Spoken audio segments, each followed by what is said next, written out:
Hello. Hello. Good afternoon. Hi there. I've How are you, and how is everyone listening to this within the sound of our voice? I'm doing okay. I had a busy morning slaying demons out and about. Yeah, so I'm going to be very real. I'm not super sure what's going on, but it appears that a certain subset of the population has awakened on the 21st of December to some kind of superpowered existence. Yeah, so I made it back in time for the podcast, but I had some things to do in the you know, in the after effect of awakening to justice, so to speak. But what is it that you Oh don't yeah. understand? Who's getting superpowers and why? Mainly why? Well, okay, so for those of you who don't know, like Pat here, as black people, Hello. genetically we're stronger and smarter than everyone else. So, Okay. and we're more creative. Mm-hmm. Uh, so as a result, on December 21st, our real DNA has been Mm-hmm. unlocked, and the Uh-huh. majority of you are soon going to see that we can do things that you once thought were fiction. Okay, so the 21st is because what? It's solstice or it's Yule or It's the Negro solstice. It's the all right. it's the closest that The blackest day of the year. when Saturn and Jupiter are closest to each other, and Mm-hmm. Uh-huh. they appear to be as one, and the Mm-hmm. unlocking of DNA occurs, and that's how you learn who you are as a people. Because they want to make us average, but the unlocking of How DNA. how do mixed race people fit into this? Mixed Is it race, under Devil May Cry rules where they get like a extra larger power. power set but like slower? I don't think so, because that would imply a mixture of humanity and non-humanity amplifying the ability, and I don't think that's what you're going for. However, I would say that perhaps it's maybe it's kind of like quirks, you know. Uh-huh. But I did also see people hypothesizing that mixed people already have their beauty powers, so they're quite fine as is, looking Uh-huh. hotter than the average person. So I see. yeah, So I'm out but of luck with the power thing. well, I My mean, DNA will not unlock, or it unlocked long ago. it's well, I mean, it's you're not genetically stronger and smarter than everyone else or more creative. So, Okay. as someone who is I can on, vouch for these things. I can, yeah. Uh-huh. This feels like a giant dunk on one dumb person. that's correct. This feels like one person said something real ignorant She sure did. and everybody just decided, you know what? Let's have a real fun with this. It is the most appropriate response to some crazy ignorant shit I've seen in a long time for the collective Black Twitter to get together, and the powers that range from, like, even the like, even those with like only a little bit of time on their hands were able to find a nice little transparent kufi on Google and stick it on your favorite character, or those with already established media careers were able to edit themselves, displaying superpowers, popping off, doing the various things that I've been your seeing favorite heroes could videos do. of people doing their superpowers this Yeah, morning. some people like Super Saiyaning. Some people like opening the Avatar Awakening. Some people just like good old fashioned capes and Justice League style. Everyone's got their own flex on it. Um, but overall, this is what's coming to be known as the Negro Solstice, and that's Oh, I soul see. Okay. with a U. That's okay. See that. So originally I wasn't on board, but then you pointed out it uses a U. Now I'm on board. There you go. That's much better. That's a much better name. So if you just go about Did your Twitch know about the Soulstice? Maybe Twitch was aware slightly in advance and started rolling out some rules. Maybe because before this gimmick popped off, depending on what the level of fear I should be displaying, I literally went and bookmarked the Twitch statement as a form of defense, in which it turns out they're infringing on your business, Wooly, in that Twitch is now giving out soft R or soft A passes to the world. Well, first of all, I'm amazed at the fact that an official company statement has acknowledged the usage of hard R.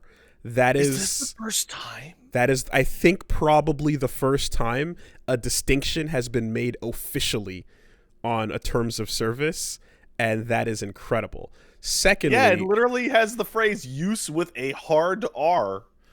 Secondly, what you are referring to as my business was in fact a clientele list of addresses that I visited this morning. Oh. And business was handled as the solstice is upon us. It was a list of addresses to pay a future visit to. And now that that's all taken care of, we can start this podcast. All right, then. Yeah.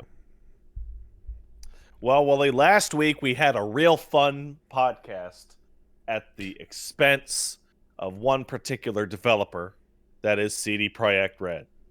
And I remember thinking to myself, I said, Pat, that sure was a lot of fun, but there's no way we could get into Fallout 76 kind of well, that's week or two kind of thing going on. For sure. Mm-hmm. And I was right.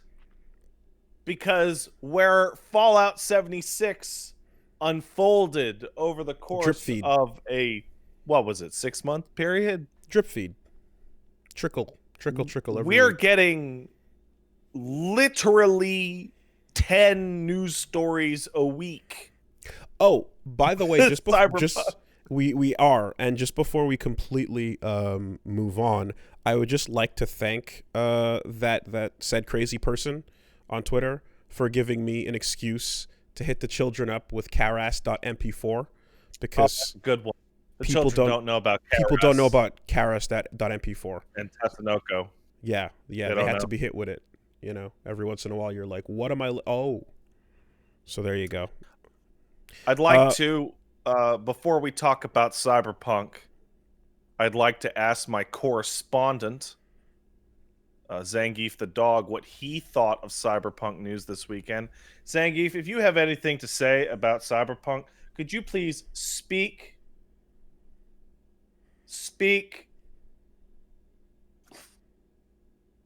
Come on. There you go. Oh, you can't say that on Twitch, buddy. You can't do it. No. But that is pretty harsh words. Good job. Good job, buddy. Only took 2 tries. Yeah, that shit's a mess. Big flex. He's an idiot. Zangief, speak. There you go. All right. Right, you gotta give him. Hey, good boy. There you go. Good boy. I love you. All right. You gotta give him the. He's much better about bitch. high fives. Speak is the hardest one for some reason. I remarked that like it's kind of insane how he is like twice the size he was. Instantaneously. That was really fast. Is Pat hiding treats in his asshole? Where else do you keep your treats, sir?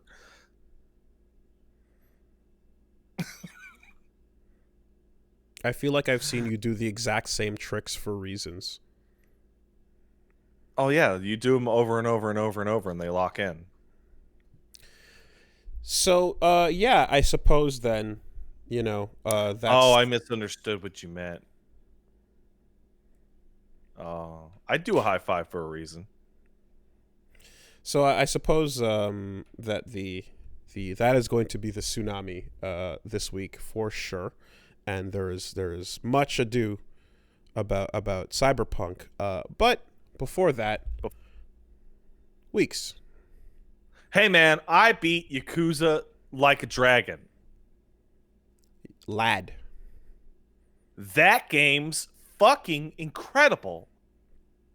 And I did see an announcement right away. We can just get it out of the way here, but apparently the voice actor confirmed that Ichiban's going to be the new protagonist from here on out. Yeah, I believe that's the Japanese voice actor, and it's a quote from Nagoshi where he looked at him and he's like, "Hey man, you're going to be making me my living for 10 years."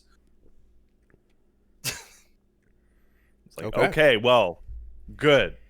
That game has some structural problems, which I assume are the result of making a gigantic mega RPG in 6 months as a goof. In that the game is really, really easy for about 11 of 15 chapters, and then tells you will level 5 levels per chapter or die. And like the gameplay loop just shoots straight up at like chapter 12. But aside from that pacing issue, this is like in the run for like best Yakuza game. Period. Like it's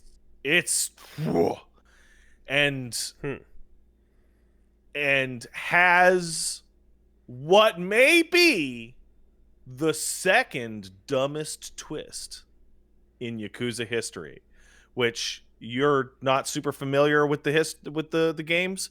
There are some dumb motherfucking twists in these stories, so it's of note that it might hit number 2. Also, of non-spoilery note, Kaiji Tang, a voice actor which I have now become much more familiar with because he voices Ichiban, and he voices, I think he voices Hijiyama in 13 Sentinels. Yakisoba Pan. Yeah. Is the first voice acting performance since Death Stranding that I would say can compete with the Die Hard Man speech. In Japanese? No, in English. Oh, okay. I feel like, I don't know about you, but I feel like we might be on the same wavelength here, that the Die Hard Man scene is kind of a barometer I will be able to go back to over and over and over in the future of when the game says I trust the voice actor to just go. Die Hard Man. Kaine. Yeah. Something. Ichiban. Okay. Like, okay. It's way up there. So yeah, it says a lot about the context of, like, I was laughing. The finale episode that I recorded or streamed rather, was the beginning of the fucking Cyberpunk nightmare with Sony pulling the game and all that crap. And then I went on and beat it and was like, this game's incredible. And they made a world-class RPG as a joke. As an April Fool's gag. But like... It's literally unbelievable. But I mean, is that narrative true? Like... Yes. They came out in an interview, said it was going to be a more normal game. And then when they saw the reaction to the April Fool's joke... They just went with it. Pivoted the gameplay to an RPG. the original story had planned for Ichiban to have a huge cast of characters as well. So they had like casts Mm-hmm. that could fill in as party members. So it was a much easier thing than had they just had, the usual story, which is Kiryu and maybe one other guy. Mm-hmm. I But think. yeah, it was totally a beat 'em up until that April Fool's video. I mean, I think you can see examples of like how easily something that's action can convert into turn based, as long Mhm. as like you kind of set the parameters up in such a way that like the rhythm of what you're attacking does enough damage Mhm. that it ends up being a fair fight. But like FF7 remake kind of shows you how you can switch back and forth between Oh, totally. those lines really simply. The Yakuza series felt like the most obvious and easy to transition of that type of genre ever, because you played enough Zero, man. There are like 300 heat moves in Mm-hmm. Yakuza 0. Mm-hmm. Mm-hmm. And all you have to do is pick like 30 of them and give them to each character, and you're fucking done. Mm-hmm. So yeah, that Yeah, game's incredible. That's turning up for me in game of the year contention. It's fantastic. turning a lot of dynamic actions that are very contextual into a series of menus essentially is not the hardest reduction to make. It's also wild because you get to see like where the battle system, I don't know how to describe it, but like you can see where they took the old engine and just forced it into like a fucking RPG square, Mm-hmm. Mm-hmm. like where enemies can get kicked. Like if there's a tough enemy and you beat on them long enough, you can push them like literally 2-3 blocks down the street.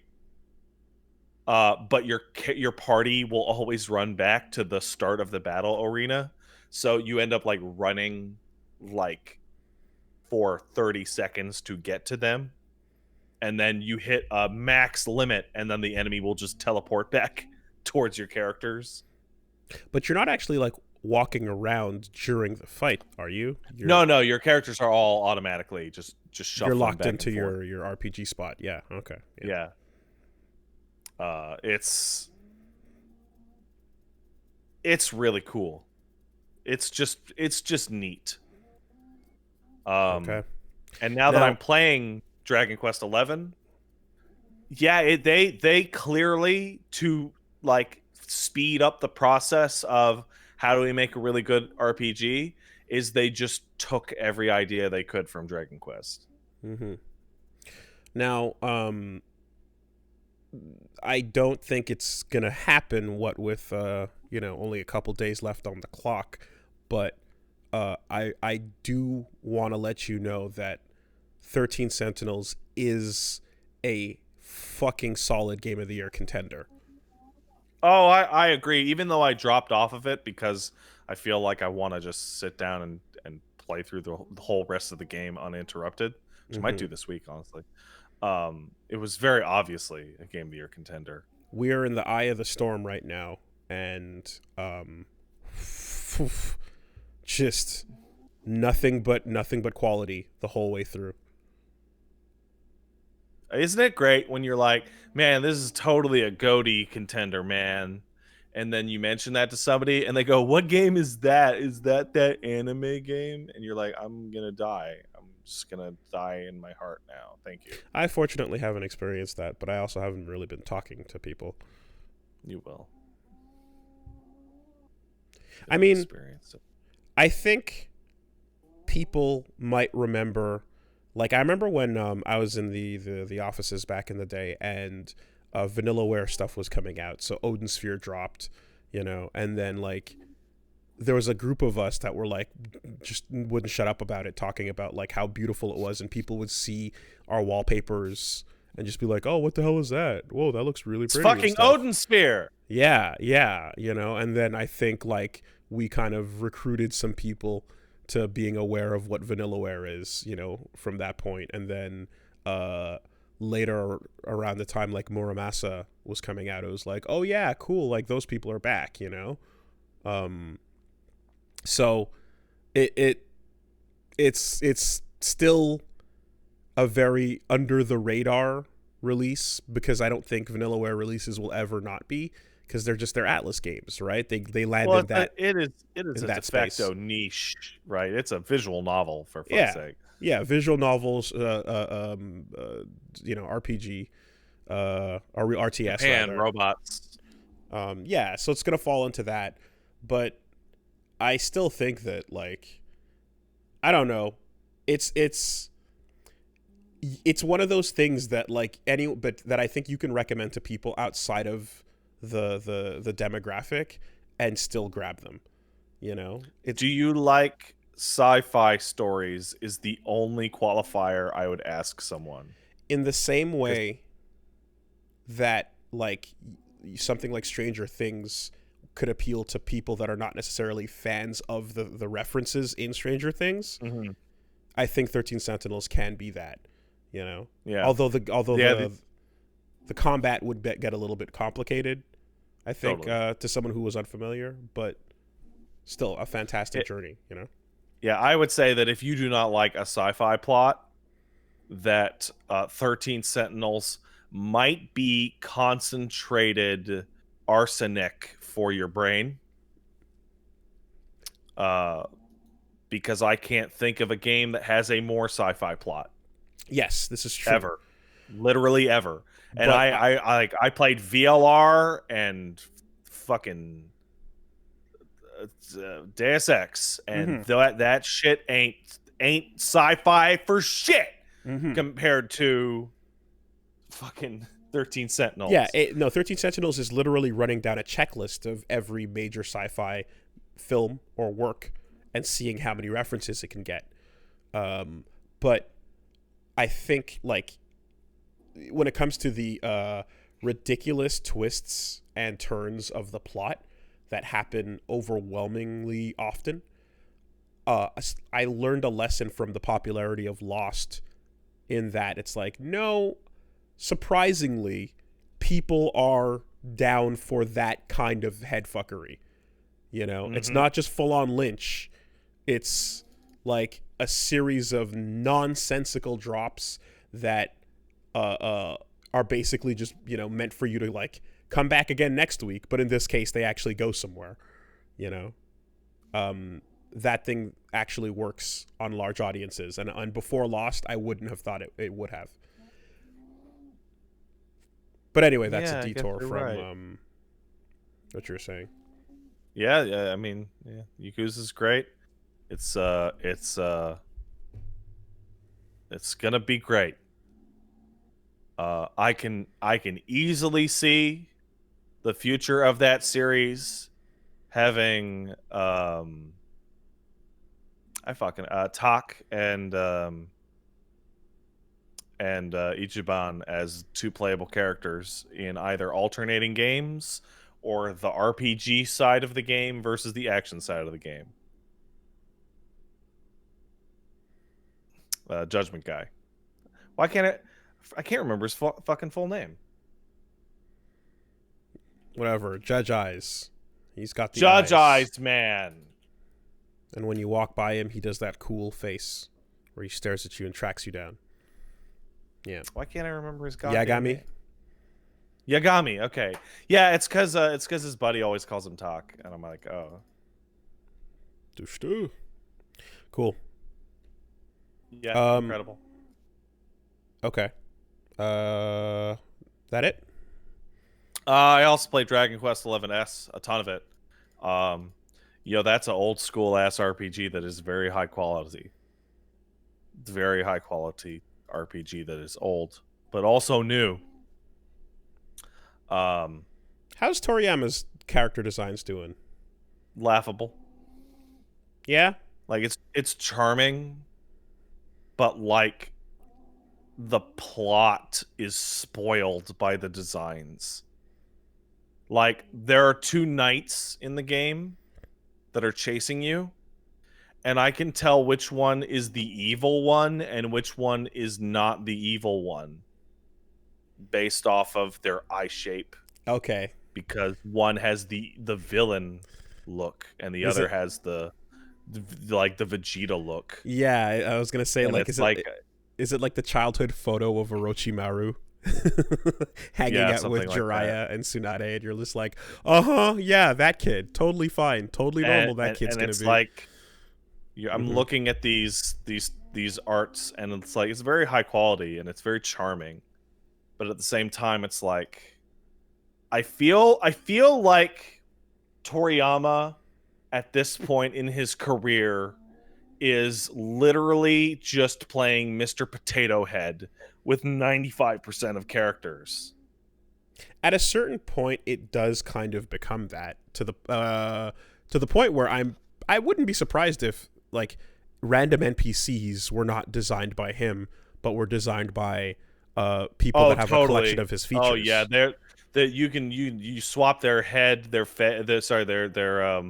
hair, their face, their body type, etc.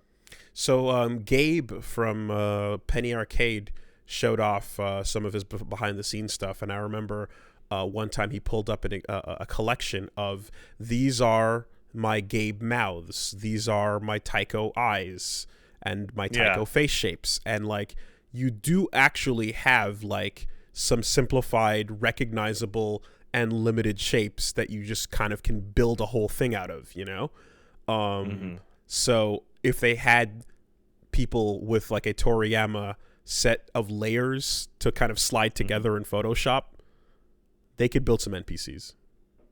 There's one exception to the Toriyama-ness, and it's a character that looks visually different and is so out of context with the rest of the planet that I think Dragon Quest games come from, that I feel like they are someone's pet project.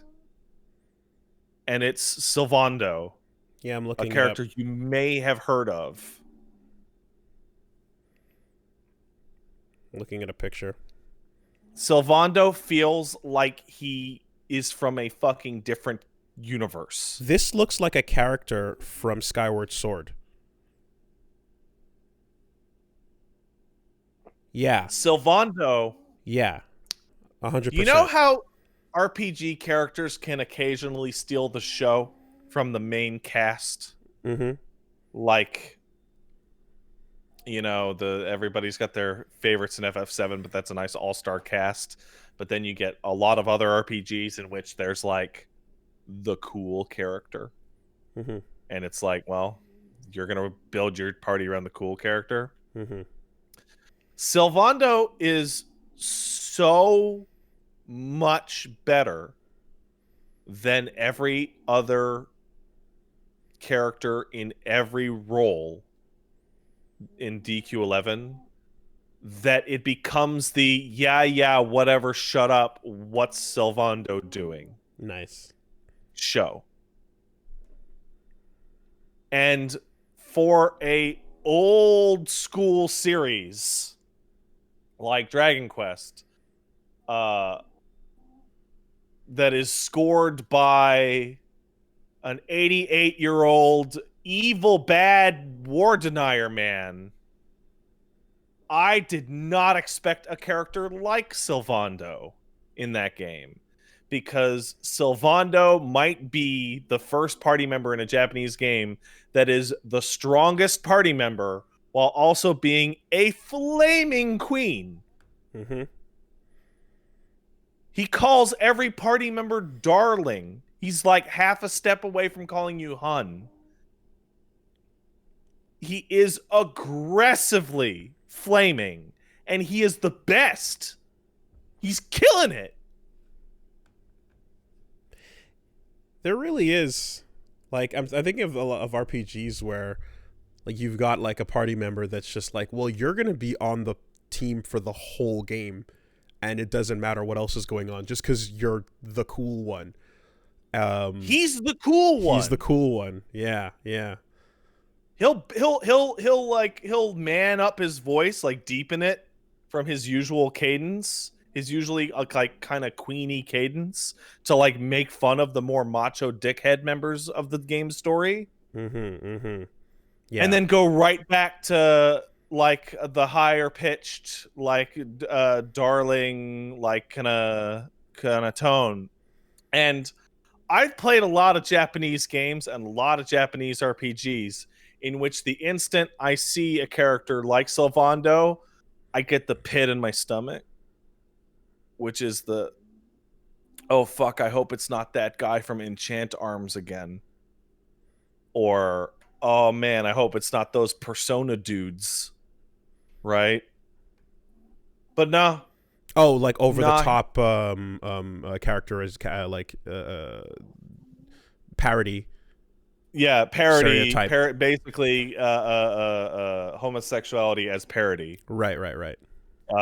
And then no, Sylvando's cool, and then he shows up to the second appearance ever in a fucking horse race, and he saunters up, and his horse, unlike all the others dressed in armor, is wearing a fucking like Mardi Gras peacock outfit. And he's really strong. He almost won that goddamn race. He's just great.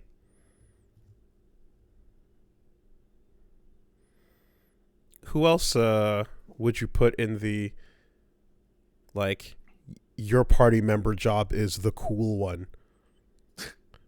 Frog joins the party and he's that's it. Too bad. Yeah. Frog's in the party. Frog, and then later Magus, and then Magus and yep. Frog. Balthier from FF12. Oron. Oh, Oron's like the pinnacle. Like, you're just not leaving. He's the only cool person on the team. No, not true. Kimari is cool, but he's just not that effective. No. Kimari is cool, but he's not effective. No. Oron absolutely doesn't leave. In Yakuza, there is Jungi Han, who is the guy who looks like Virgil. Okay. Who is Virgil. Straight up. Like the cool one. Yeah, Sylvando's great. He's absolutely fantastic. And he's like elevating what would be like a great game to like a stupendous game.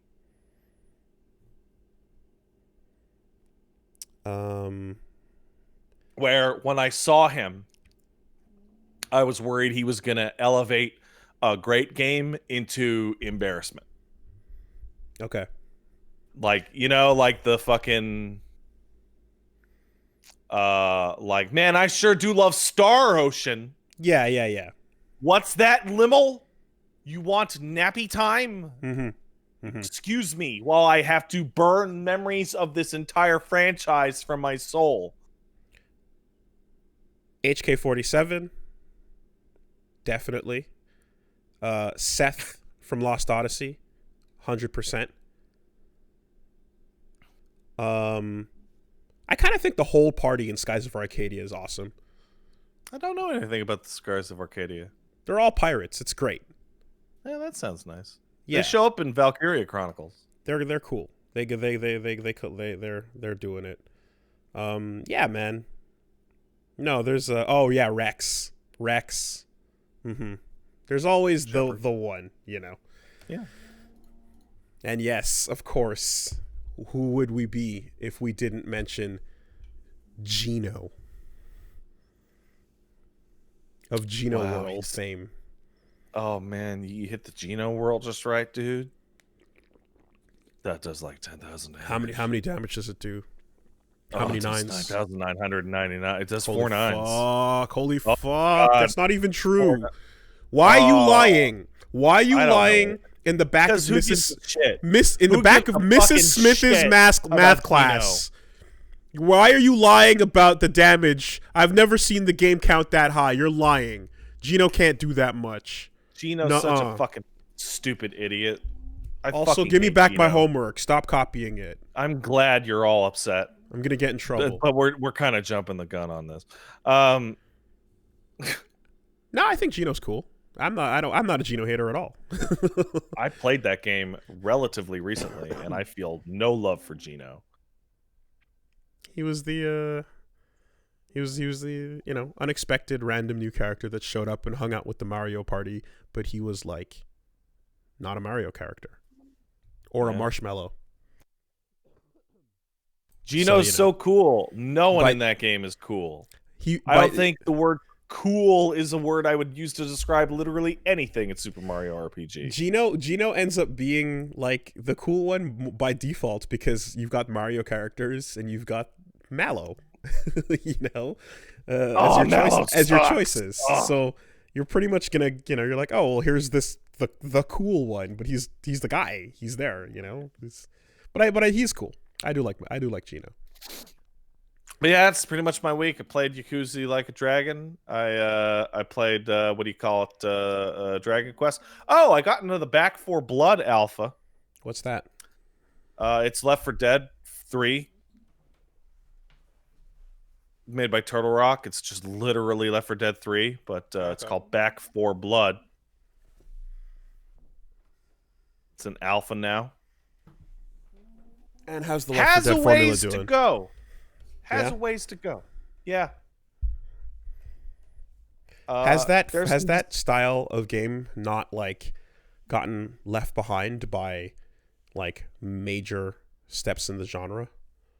So the funniest thing about it is that during the VGAs they did the Back 4 Blood alpha trailer, and then an Evil Dead game got announced that was also Left 4 Dead, and then the Dark Tide gameplay trailer came out, which is the Left 4 Dead game in 40K by Vermintide people. Mm-hmm. Like bam, bam, bam, bam, bam.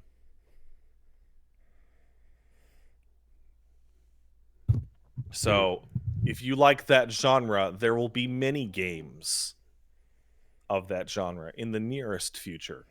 PvE co-op shooter. Yeah. Vermintide carried that torch for a while. But instead of zombies, it's rats. And occasionally Chaos Men. And mostly Warhammer. Rats. And dunked in Warhammer lore. Yeah. That's why, like, when Vermintide came out, everybody that I knew that was into it was like, yeah, but 40K though, right? And then he came out with Vermintide 2, which is much better. And it's very good.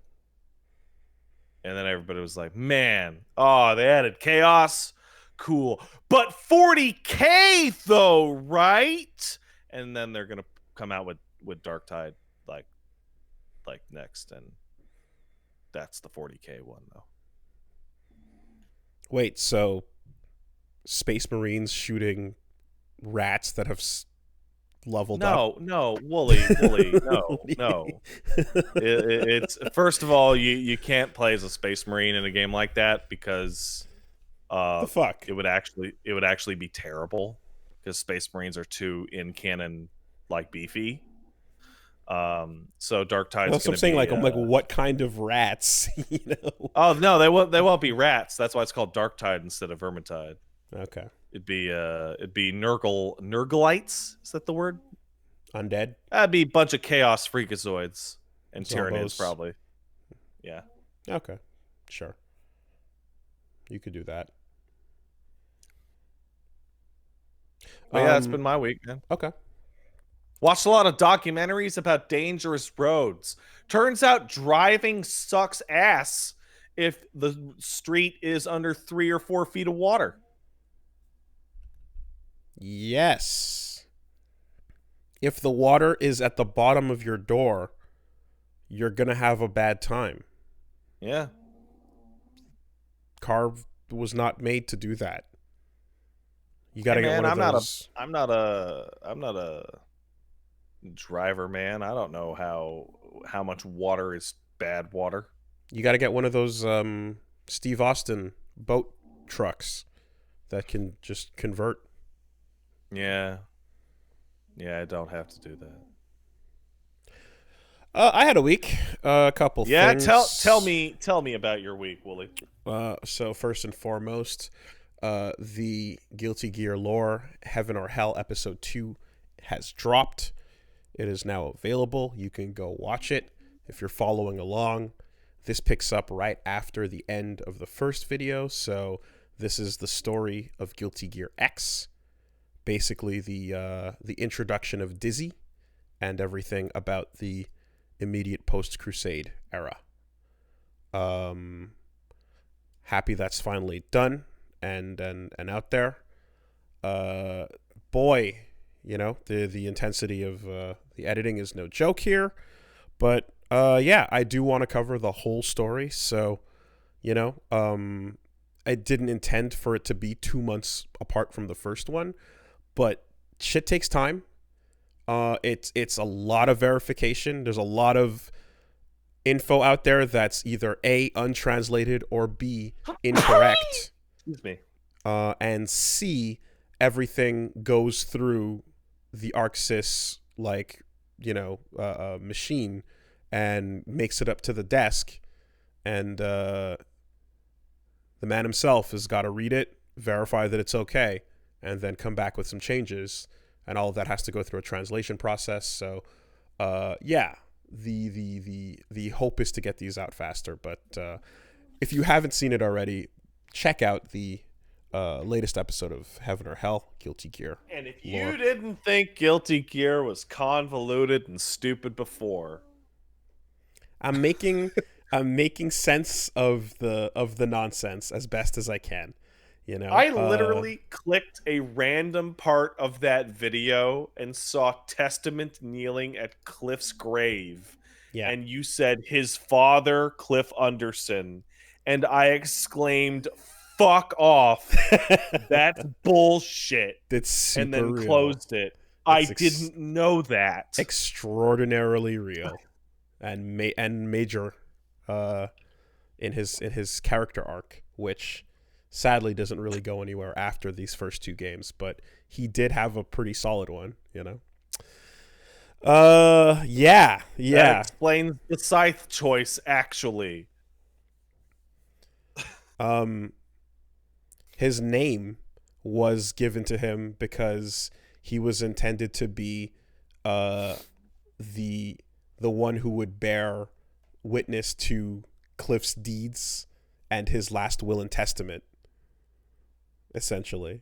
So he was named as such, but it's not biological father. Cliff found him as an orphan on the battlefield. So biology's overrated. But just to say, like, you know, that's what it was. He took him in out of the benevolence. Anyway, my brain is just stewing in that stuff. But like I think I mentioned before, like the probably the best part of it is just hours upon hours of Guilty Gear music. That's all great to listen to. And it's all pretty good. It's just fucking banger after banger. It's hard to pick what to not waste now or what to save for later in a way. But yeah, it's good shit. So there's that. Also, I can say that yes, I have finished off the DES remake, and I'm on my New Game Plus. And I have some feelings about some things. Yeah. I think the remake was stellar. I think it was we said it before, but just to reiterate, it is understated how amazing the environments and lighting are in that game. They did a ridiculously beautiful job with just the atmosphere of everything. And again, it helps to be playing it, you know, on a PS5 with fucking everything HDR and pretty. But yeah, you really get an appreciation for all those zones, like you know, like never before. The changes are what they are, and I think the Fat Minister ends up being like one of the biggest letdown ones. Specifically, the last fat minister in that The level, runaway guy. Yeah. the one that is laughing, Up and then close. his face isn't laughing. But I would say, I my biggest downgrade moment is Estrella. Mm-hmm. For two really important reasons, I feel. One, I don't know if it was a bug, but I don't think it was because I saw other people ran into this. But one, uh, Garl doesn't talk when you walk up to him. You walk up to Garl and he doesn't. For me, he said nothing. You swing at him, you go. He had no lines whatsoever. So I was like, what the fuck? That was such a great moment. And nothing happened there. I got no Garl Vinland lines. So I'm like, well, that fucking kind of killed the moment. And then the That second, seems like it is a mistake. because I checked online and to see if other people ran into this, and I saw other people posting, yeah, how come he had no lines? What happened? You know? People are also saying that he only talks to you if you are a human. Really? He doesn't talk to you in soul form. Apparently, it's an old bug. Oh. Oh. Well, that's a fucking grain of salt, obviously. I don't know. Yeah, if that's true, I don't know what the confirmation is on that. If that's reliable or not, I gotta check with Spy. But if so, then like okay, because yeah, I was human last time, but that's a fucking great moment that it would suck to not get. And then second, more obviously, is they changed the music, and the music they replaced it with is nowhere near as strong as the original choice. It's a completely different tone. Plays this bit. I think that honestly, in terms of the musical quality of that encounter, like just based on the track, like purely like listening to the two tracks, I think that new track is fantastic. It is. It's a beautiful moment in score, but it's not that Baroque theme that feels melancholy. The original was like, hey man, you know what instrument doesn't get used a lot? The fucking harpsichord. We're gonna make a really intense harpsichord track.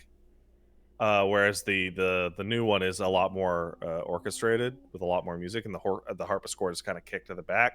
But more than that, I think it has a real encounter design problem. Isn't it harpsichord? Whatever. It's the shit piano. The shit piano for babies. Okay. All right. But more than that is that the new track takes like a minute or more to get going, and the encounter is usually over by then.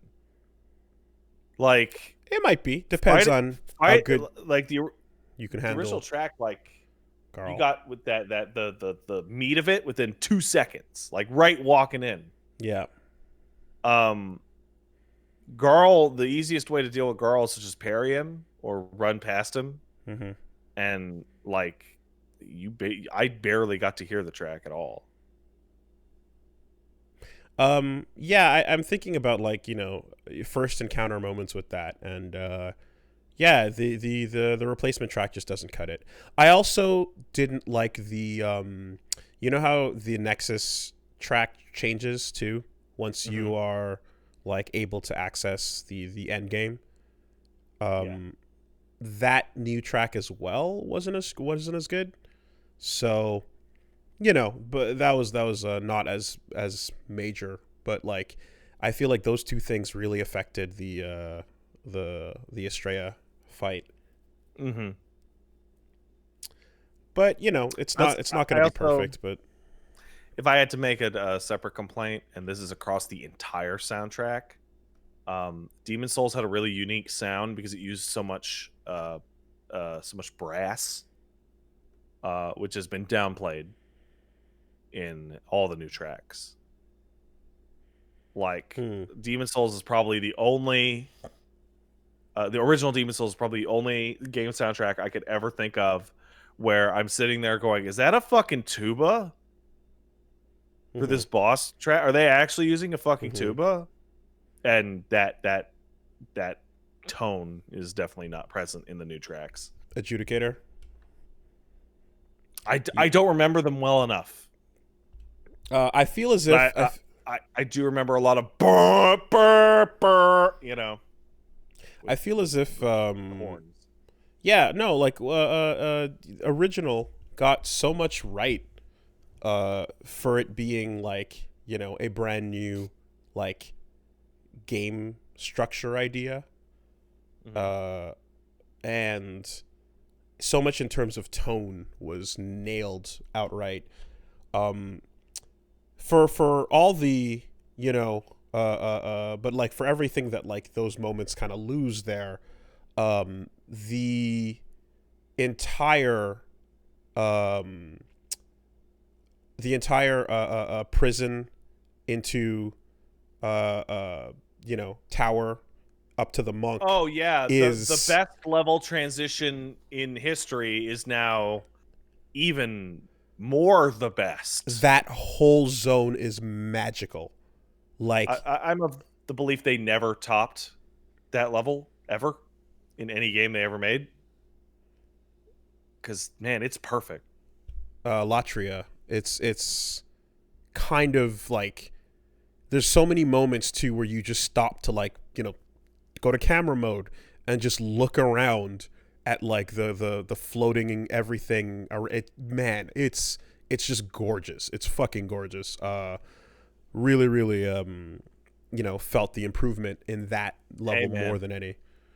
You want to fucking talk about audio improvements? Latria features the single best audio improvement in the entire remake by replacing fucking Rydell's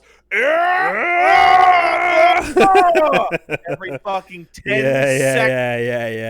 Yeah. Like a much more muted one that doesn't play as Help often. Me. Please. Oh my fucking god. Help me. Yeah. And some character, like the changes to some voices are interesting.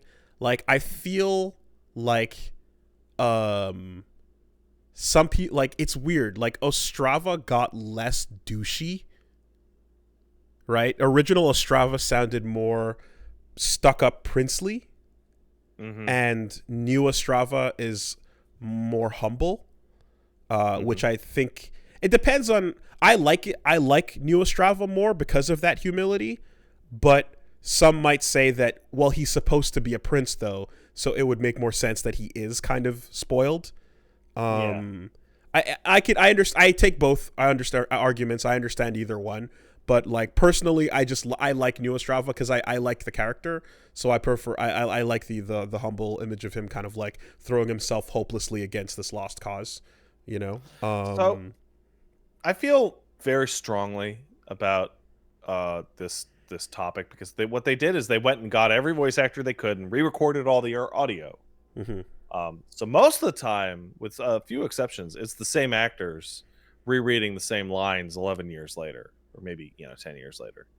And I was on the Kojima frequency recently, in which we talked about Twin Snakes, and it is my stance that you can't win with re-recorded audio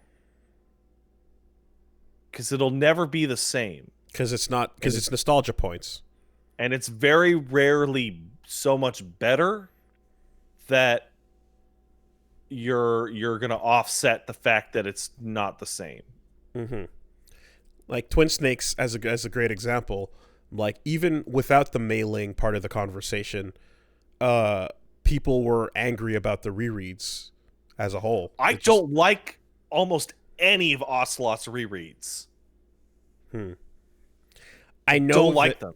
Yeah. So again, you're just like, well, my memories say this, and this is what it was, and it's sort of if it's the same people doing a different take of something, and they end up choosing something with different energy. It can end up just making a moment that you remember strongly for one quality be completely different.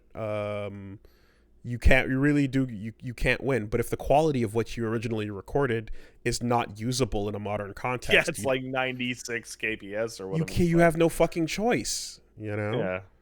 You can't just go, oh well, it sounds like garbled fucking real player, but we're gonna use it for its faithfulness. Like at that point, I do want to, in this voice acting discussion, there's something I want to talk about for Yakuza 7.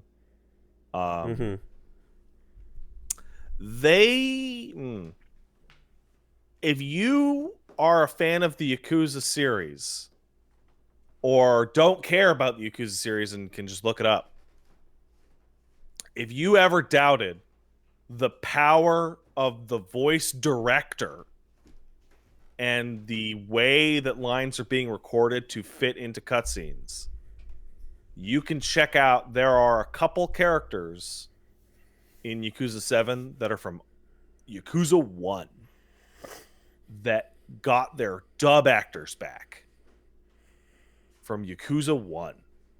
And the astonishingly better characterization of those characters with the new dub versus the old dub is what was the context they had to read under, what were the line reads they were being told.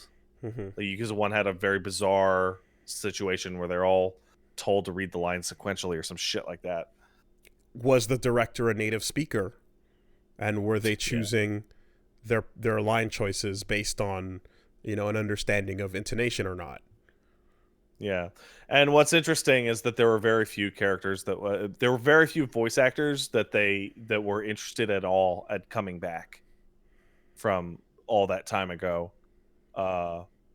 I think the funniest thing is that Mark Hamill played Majima back in Yakuza 1. Do you ever see that interview where somebody asks him how he felt about that role?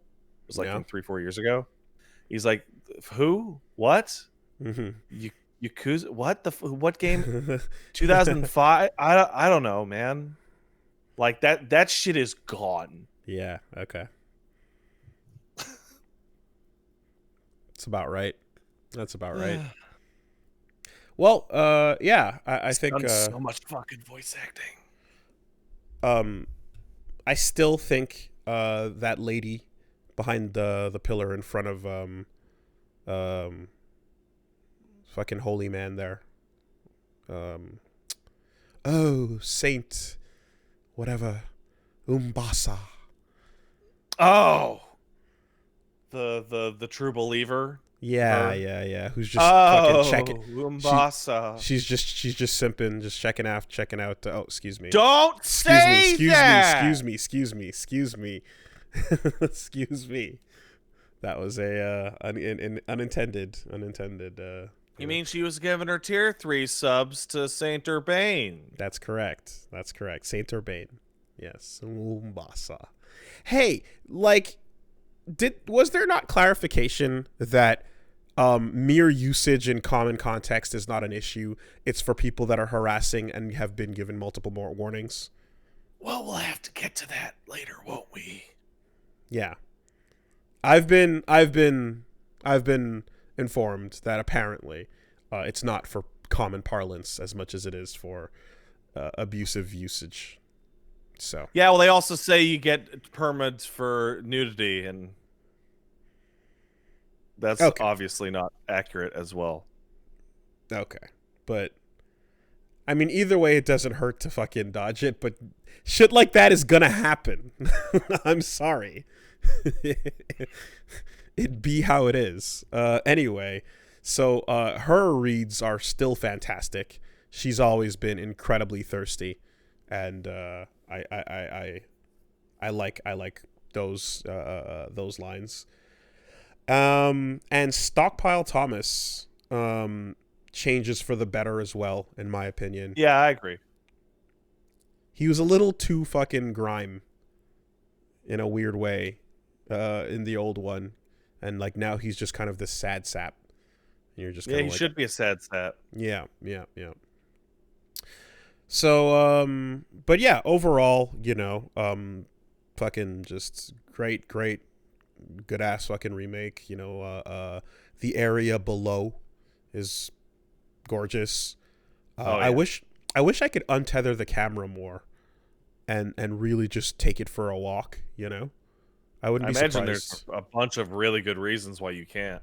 I'm sure there are, but I wouldn't be surprised as well if someone mods some shit and figures out a way eventually to crack that open.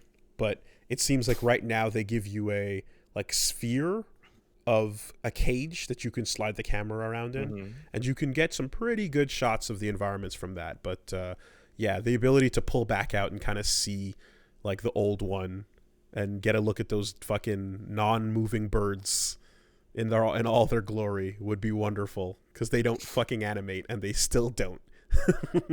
And I kind of wonder, I'm like, that's clearly intended, that they did not want these birds flapping, because maybe they're not birds.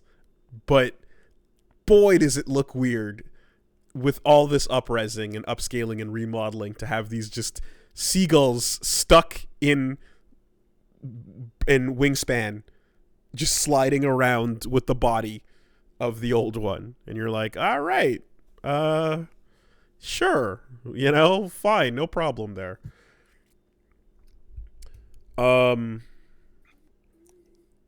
And yeah, I think the only NPC who doesn't actually have their lips moving now is the Monumental. Which, perfect. He should. Yeah, that makes sense. So yeah, Des is fucking great. Super duper fun on that. Enjoying the New Game Plus run, putting together the the Northern Regalia, which I didn't get to do last time. Taking that for a spin. That's a cool stick. And just getting acquainted with a couple of different styles of builds and stuff. I think it's funny. I think I fell into the same trap that everyone else does on their first run of sort of spreading yourself out a little too thin on your stats. Oh man, it's bad if you spread. There's no reroll proper here. You got to just level down and do it again. But I did make sure to just hit minimums, because the point of this character was to test out stuff more than it was to exactly go all in on something. So Patches is fucking great. I was torn on the facial animation stuff in Deaths right up until I met Patches, and he's just doing his lines, and then in between his lines he's looking at you going and you're like, wow, fuck you, Patches. Hello then. Yeah. No, it's perfect. The lip thing, it's it shouldn't be.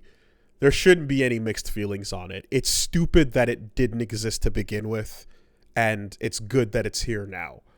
I will take MGS1 head bobbing over no movement whatsoever. In MGS1, the way they talk is they just bob their heads up and down like fucking cartoon characters, and I will take that over nothing. Just bob their head. Just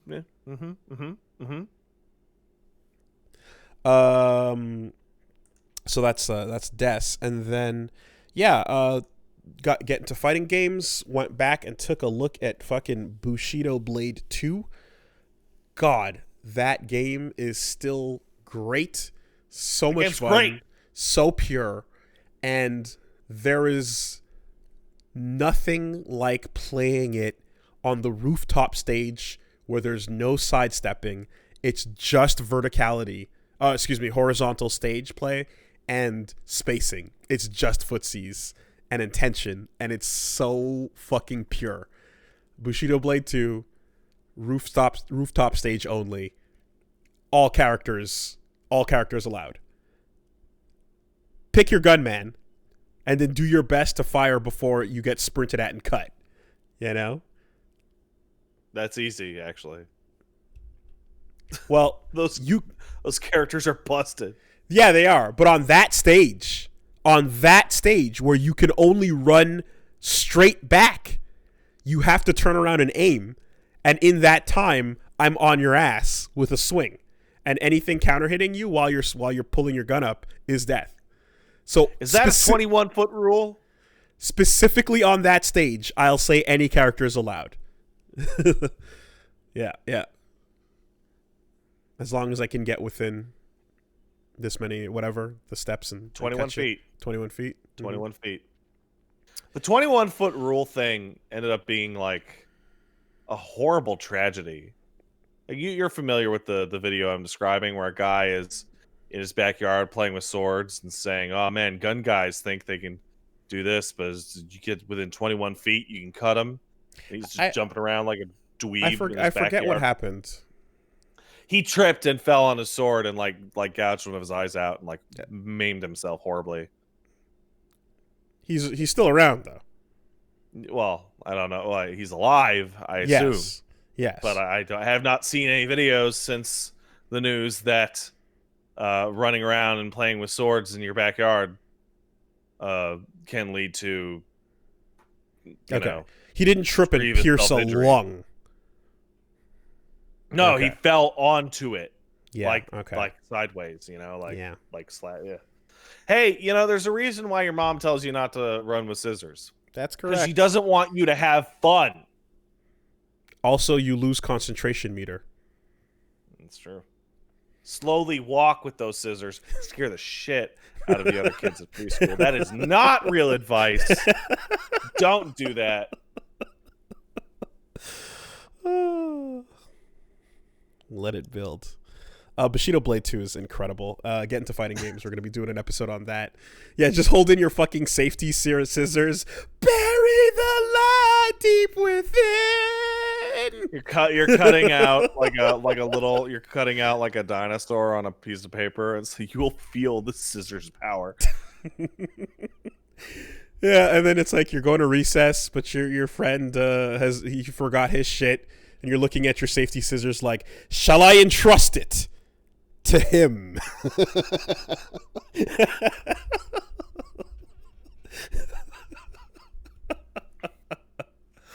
Oh, it's wholesome. Fucking playground Virgil. Anyway, yeah, Bushido Blade is going to be coming up a little bit later. And we also revisited a good old fighter called Pocket Rumble, which that's a nice one. Yeah, some of you guys may remember from checking it out back in the day. It was released on Steam and Switch, and it was that Kickstarter from I think it was 2014, so a long ass time ago. Still waiting on that Baz DLC, but hey, who knows? Oof. But in the meantime, the game itself is very fun, and the Steam version has super functional, good ass rollback in it. So you can play flawless matches, have a good time. It really is a solid, simple fighter that pays homage to the Neo Geo Pocket Color fighters. So King of Fighters R2, the Last Blade Pocket game, Gal Fighters, a lot of that stuff has a particular, unique, recognizable sprite style, and this just leans right into that. For the longest while, I remember that when people were making their sprite edit characters for Mugen and just fun graphics of stuff, the places you would go were either Mega Man style or Neo Geo Pocket Color style. Those were the two templates, and the Neo Geo Pocket style is wider. It allows for more expression and designs and such. The Mega Man template is a little bit more limited because it's obviously made for an older console. But yeah, so this takes after that style, and it just kind of makes for an amazing game because the roster is all super solid. It's a nice cast of 8 that are really fun designs that are super unique from each other. And the best part about it is every simple fighter has its own strengths and minuses. In this case, one of the biggest strengths is you go to the tutorial in this game, and it introduces you to the basic concepts and then every character's unique abilities.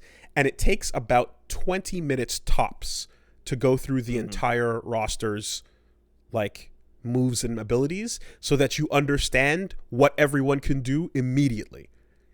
It takes so little investment of your time to get the whole thing right away. And then once you see it and understand that, you're like, oh, I know what all these characters do. So I know what to look for when I'm fighting them, and I know what to do when I'm using them. And that's something that, like, you know, it's another aspect of fighting games that is not really often addressed, is the part where, you know, the game, quote unquote, begins, not casually. Casually, you can have fun doing whatever you want, but the games, quote unquote, begin when you learn the entire roster and what they can do, you know? Or at least your character and the character that you're fighting against in this one match. Yes, but like the specifics of how your matchup plays out that's advanced. I wouldn't even go into that direction. I'm just saying that, like, if I'm playing you and I pick MODOK and Knight Rider, not Knight Rider, sorry, Ghost Rider. No, you said it right. Sure, and Tyrant, Nemesis, and you don't know what I'm doing, or you don't know what those characters do because you're just not used to seeing them, then it's gonna be really weird because you're like, well, he can do anything right now. I don't know what the fuck is gonna happen, right? Could be anything. So, games with large rosters with a bunch of characters that, like, you're just like, I have no idea what this person does or where this is gonna go or what to look out for. I'm just gonna do my thing, I guess, and hope that it works. Yeah, and then you find out, oh no, this character is built around stopping your thing. So, in this case, yeah, the game's roster can be understood right away, and so that's like its biggest strength, I'd say. And then you just have a really fun game that just gets the fundamentals, and a great time is had. So tune in for that. Get into fighting games, Pocket Rumble as well, coming out later this week. Yeah, the last thing I did was I appeared on the Red Bull Adrenaline stream this weekend. That's a really good name for an event. Yeah. They had a Street Fighter tournament. They had a Mighty Fight Federation tournament and a couple other things going on. So I jumped on, did a little interview to talk about the FGC and to talk about, you know, whatever general content creation and 2020 stuff. It was a good time. And then we played some Among Us with some other content creators. And I got to play and I trolled Sharpie. It was a good time. And yeah, if you want to, I think you can check out the twitch.tv/Red Bull on their day 2 archives to see what we did and stuff. And it was a fun stream. I had a good time with Among Us. I learned about some tech in that game that is pretty fucking hard to fight. In that, when you get down to, like, say 6 people left. Is it lie? I mean, no, that's your basics. Stacking is almost undefeatable if your team is competent. Yeah, we were down to 6 people left, and Sharpie was like, all right, it's simple. Stack up 2 teams of 3, go finish the tasks together, and we'll just win the game. And then we start playing, and, like, so I'm stacked up with 2 other people, and then the other team goes their way. And then there's me, there's Sharpie, and then there's the third person who is, like, staying with the group, but fidgeting and, like, running off camera and then running back on camera and clearly, like, panicking while the group is very simply, easily, clearly moving towards the objectives. And it's like, why are you having such a hard time keeping up with us? Among Us is a really good example of a game that completely falls apart when you get organized groups of people playing it. Right. That game is designed to be played with completely random people who don't know each other. With no game plan, who are not familiar with stuff and might panic and might not know. Yeah, totally. Like, also, if someone is familiar and they're surrounded with people who are not only can that person take advantage of those things, but that person also will sound too sus if people are like, you keep talking too much, you know too much, I just don't like you or trust you. The overconfidence play can also come back to haunt you. Hey, I don't know if the person you were being interviewed by asked you this at that event, but I have a esports question for you, sir, that I will pretend to have a microphone for. Hello, Wooly. You seem to be into fighting games. Is that accurate? No.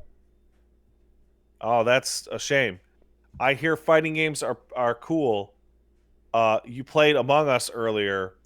What can fighting games do that they haven't done over the past couple decades to somehow reach the popularity that Among Us got overnight in like 2 seconds? Work. That was a really good answer.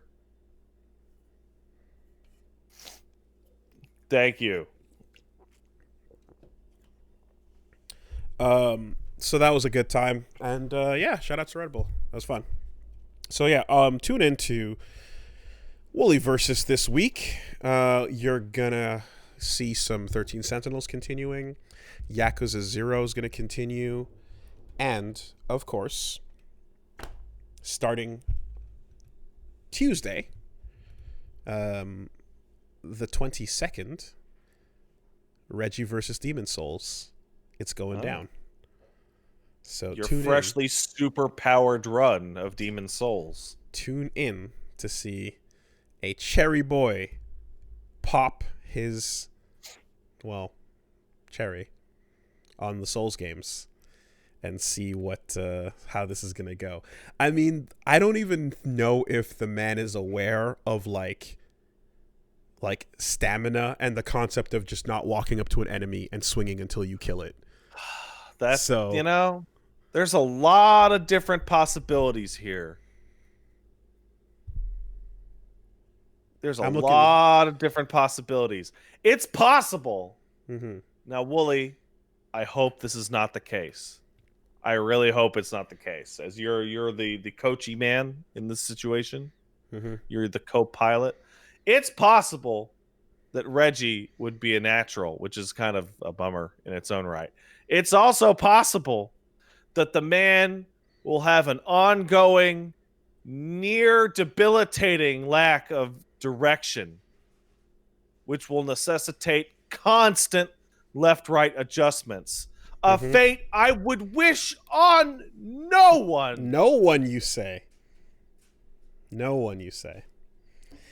Well, what I can say is I believe in his abilities to assess a situation and find its weakness because, again, he is a competitive player. He knows how to play the fight game and how to do the Smash and other games really well. So I can absolutely see his abilities coming handy there. And as far as navigation goes, it's a good thing I have this map more or less committed to memory at this point through familiarity, because the best way for me to learn things is on my own when no one's bothering me in the comfort of my own home, where I can learn it at my own pace, the way most people get a chance to. And I got to do that this time. The way that's good. You and everyone else did for the first time. Good. By yourself, alone. I would like to hold up my hand and say that I eagerly await, and when it occurs, if it occurs, please send it to me at Twitter on @PatStaresAt. When Wooly tells that gentleman to go left or right, when he totally meant the other one, and poor Reggie just sails down a pit. Just sails right down that pit. Well, there's two things. I feel it in my heart. I feel it.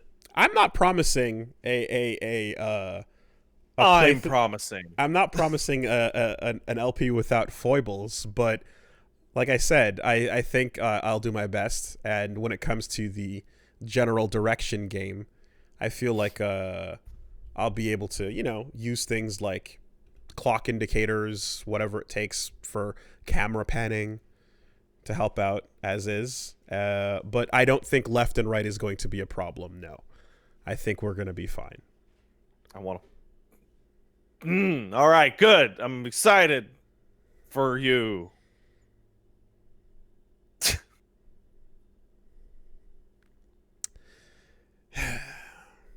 I know I'm not supposed to defend myself here. I'm just supposed to take it.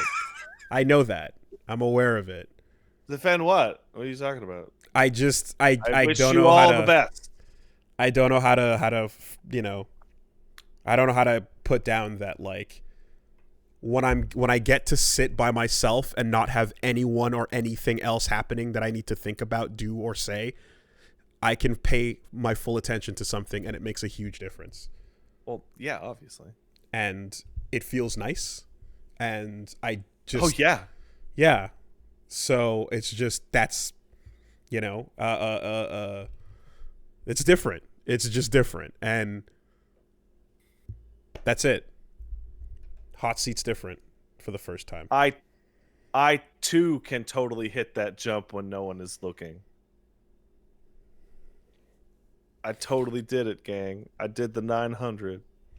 I mean, I also remember because you played most of these games like off stream first, so you were able to.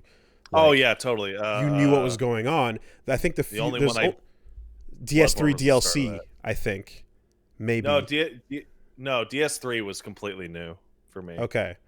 Well, I remember, I think it was around that time that, like, when you were running into some navigation issues that you were like, oh boy, losing confidence with that. And I would never have lost a confidence. I would never have gotten lost for 20-ish minutes on a single staircase near the end of that series. I could never have gotten so lost on stream that it becomes burnt into my mind how embarrassed I was that I could not navigate out of a single turn staircase. Yeah. I have no idea what you're talking about.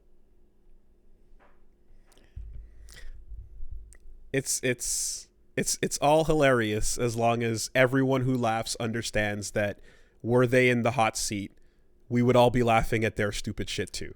Oh, man. As long as everyone realizes the hot seat burns your pants so that your ass is exposed. My favorite thing ever is and you're people no exception. that watch our shit go like, oh, hey, man, so I did like a stream the other day, or like I recorded some YouTube videos, and I'm like sweating and I'm like exhausted. What the hell? Why is it like this? And you're like, yeah, I know, right? And I mean, for a lot of people that I've gotten that from, where it's like, oh, that is, yeah, you're finding out. They're also playing a game they're intimately familiar with. Oh yeah, that's why I did RE2 the first time, because I can do that without looking at the screen. Exactly. Pretty much. So these folks are talking about it with something they know really, really well. It's not throw blind on top of that, and it's like, whew. You gotta get sweaty. Yeah. The hot seat is hot enough to burn all asses, and then they get exposed as if you were driving in Cyberpunk. Oh yeah, that is a bug, isn't it? Where you stand up and your penis fall out. Tune in to Wooly Versus on Twitch and to Wooly Versus on YouTube, and that's what's coming up. You want to plug before we hit the sponsors? Yeah, if you want to check out my bullshit, I'm not doing I'm not doing a lot of streams this week. I'm taking some Christmas time off, but I will, ironically enough, be streaming on Christmas. That's December 25th. At 7 p.m. That'll be over at twitch.tv/PatStaresAt. I'm going to be playing a mystery game in honor of me, because day before, Saturday was my 10th year anniversary in the internet business. Woo. What do you I count did as it. the beginning? The Donkey Kong video that I got paid for. Okay. Because there was For me, there's the Kirby one and the Shattered Memory one, right? But the Donkey Kong December 19th, 2010 was the first dollar I ever received off of the internet. okay. Yeah, for me it's a little bit more muddled because like there's like needs more salt. You know what I mean? So it's like before You definitely Fighterpedia. didn't make any fucking money off of that. At least $1 came my way. No. Yeah. Lie. There was, in fact, I think it was maybe like, honestly, I think it was like, No. The start is Marvel 3's release date. oh, I didn't make any money off of that. But you got so much clout dollars. Clout dollars. I did get clout dollars. But all that money went to our friend who filmed it. Yeah. So. Yeah. Let's take a quick word from our sponsors. Let's do it. This week, Castle Super Beast is brought to you by Mac Weldon, the clothing brand, the shop. Dude, the I store. need to wear clothes, apparently. It has come to your attention and mine that these jobs involve cameras. Cameras involve people with eyeballs watching and seeing you. And for their own sake, you need to cover up your form with fabric.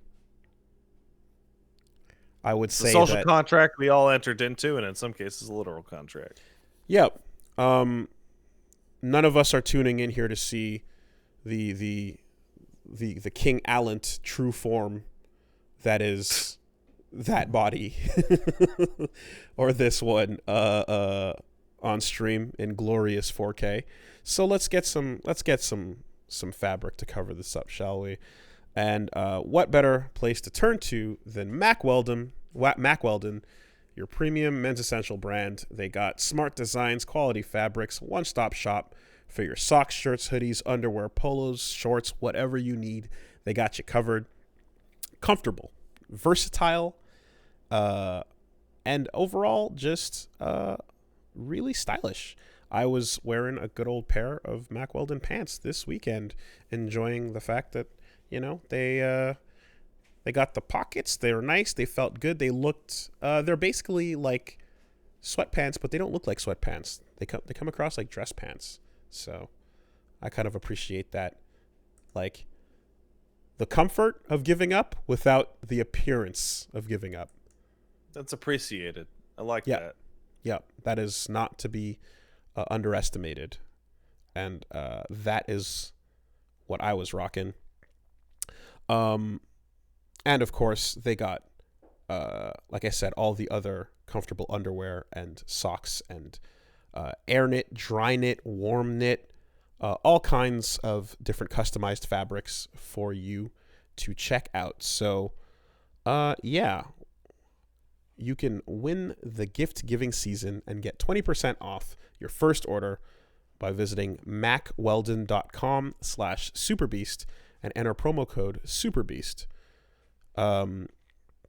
That's 20% off your first order by visiting macweldon.com/superbeast and using the promo code superbeast. Thanks, Mac Weldon. Thank you, Mac Weldon.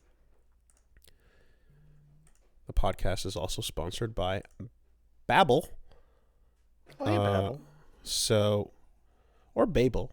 But it's simple. It's named after the infamous tower, but this time around, it's the opposite effect. It is about learning language.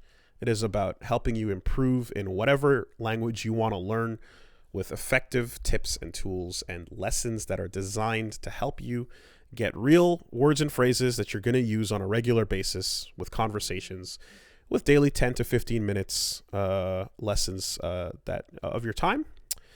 And these are all worked on by real language experts. They're not learning algorithms. They're not AI technology. You're learning real practical stuff that people actually use when they're trying to learn languages. They've got interactive dialogue and speech recognition tech to improve pronunciation and accents so you can feel confident about the way you speak. And yeah, there's over 10 million subscriptions already. So if you want to start learning from 14 different languages, including Spanish, French, Italian, German, and more, you want to check out Babbel. So right now, Babbel's offering our listeners 3 months free with a purchase of 3 months subscription by using promo code CASTLE. So visit babbel.com and use promo code CASTLE on your 3 month subscription. That's BABBEL.com to use promo code CASTLE. Thanks, Babbel. Thanks, Babbel. And lastly, but certainly not least, the podcast is sponsored by Play Show Jeopardy. It's a new Jeopardy game available on Windows, PlayStation, and Xbox. If you're a fan of Jeopardy, do you like answering the questions with a question? Everybody fucking loves Jeopardy. It's great. Jeopardy's the shit. It's super fun. And if you want to feel smart and impress and flex in front of everybody, all your family, this coming weekend, you got the holidays going. What better time to show off how super smart you are by crushing it at Jeopardy in front of grandma and the dog and everybody, and they're all going to be like, man, you weren't a failure. You did good. Yeah. So Play Show Jeopardy. It's the way to experience fun and excitement of being in a game show right in your own living room. You can play it alone or with friends and a family and family. And put a lot of pressure on this Play Jeopardy. I mean, save Christmas. I'm just saying it's there, and as long as you answer in the form of a question, everybody will, be super impressed. All that fun of yelling at the TV, all of that experience with Jeopardy. You get it right here.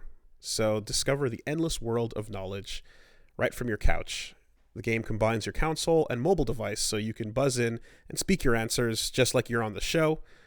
And yeah, you can play yourself for up to 3 total players across different eras and additional DLC packs like the Teen Tournament, Road to All-Stars, and All-Star Captains Classics.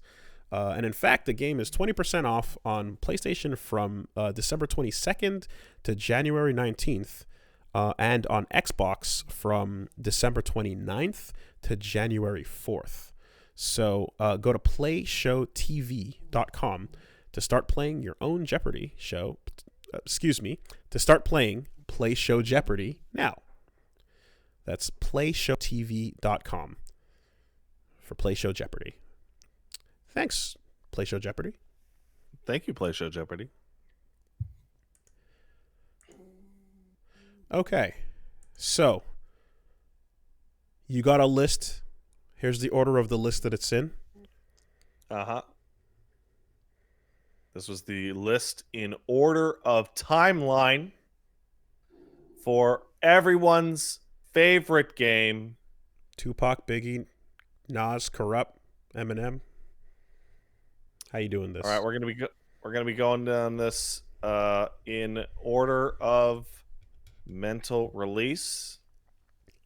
Let's see. We talked about this was technically from last week, where they totally lied to Sony and Microsoft in cert promises to get Cyberpunk out on the new consoles, but that came up last week.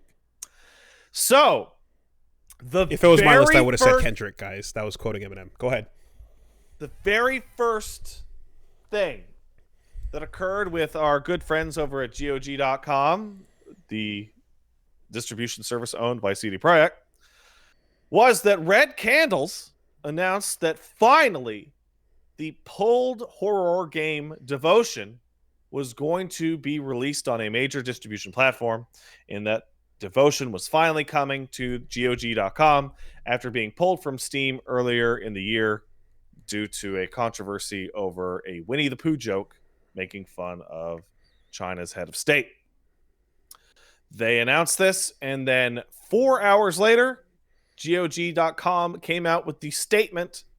Earlier today, it was announced that the game Devotion is coming to GOG after receiving many messages from quote unquote gamers, emphasis mine.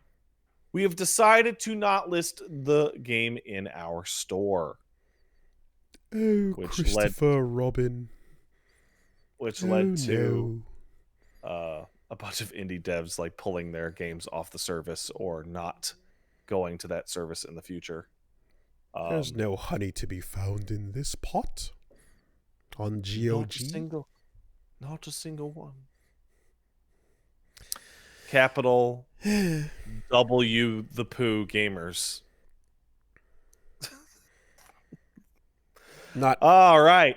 Capital X the Pooh. Sure.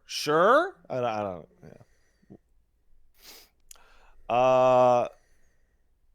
Strategy guide for Cyberpunk's endings releases, describing that 98% of the game's in-game dialogue has no change on literally anything at all in the game. Okay, so the first one is weird because it's just a GOG related thing that's like getting wrapped up in the story. Yeah, it's not about Cyberpunk, but it is the same parent company. So they described that the game's endings are actually entirely dependent on a single dialogue choice that you make near the end of the game, meaning that Cyberpunk's ending situation is the same as Mass Effect 3's obviously very popular ending. What you're also saying indirectly is that truer choices are offered by Quantic Dream Games. Very, very big truer,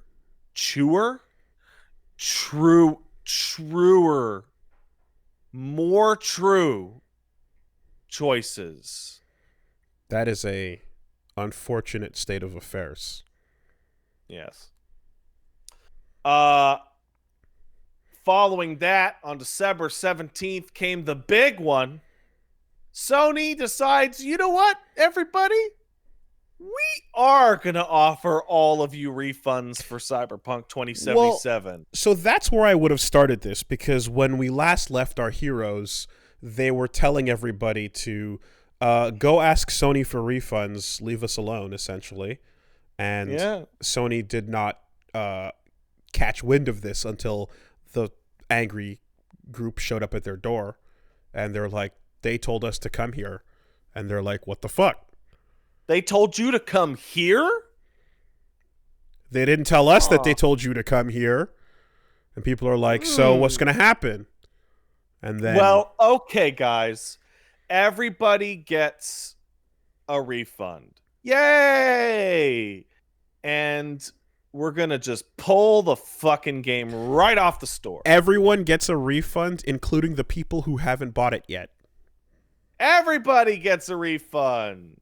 You get a refund, and you get a refund. If you were thinking about buying it, here's your refund. Unspent money back in your pocket. I'm a big fan of the mentality that Sony decided to delay Cyberpunk 2077 manually. Well, I mean, that's one way of looking at it, but not alone in that circumstance. That's a big one because, of course, as soon as I saw that, I'm like, yeah, you're looking at bad internal standings, as stated last week. You do not fuck around with conditional waivers on people. Hardware manufacturers are not going to take kindly to that. But at the very least, what if I did fuck around and then told everyone that you would pay for it? well, you who's gonna pay for it? Sony. Yeah. The thing with the not fixing of the bugs and the waivers is that when that stuff happens behind the scenes in private, it's still like away from consumers' eyes, and all in all, there's negotiations happening and they can work it out with you. The moment you do some stupid shit like actually make it a public thing, now you are damaging the brand and you are hurting their bottom line by making people perceive the company as like taking their money and, you know, stealing from them essentially if they're not getting the value that they purchased. And that is damaging and bad. So now it's like, okay, you know what? No, fuck you. And it becomes very hostile. And it was not a surprise at all to see that turn because, yeah, so many things happen behind the scenes when games go to get shipped that get really heated and crazy going back and forth between publishers and hardware manufacturers. But as long as it's not public facing, it all comes out in the wash. And the next product you have, the next game you have, they're going to look at it and they'll go, well, based on your history, this is where we stand with you. But you're still here. You're still releasing this product. If CD Projekt was a smaller studio, that type of shit is grounds for getting your dev kits taken away. Free. Instantly. License revoked. Done. Send them back, please. In this instance, that's not what happened, but they like just went, okay, this is how you want to play it. Fuck your game, then. There it goes. You're going to really enjoy the next round of CERT.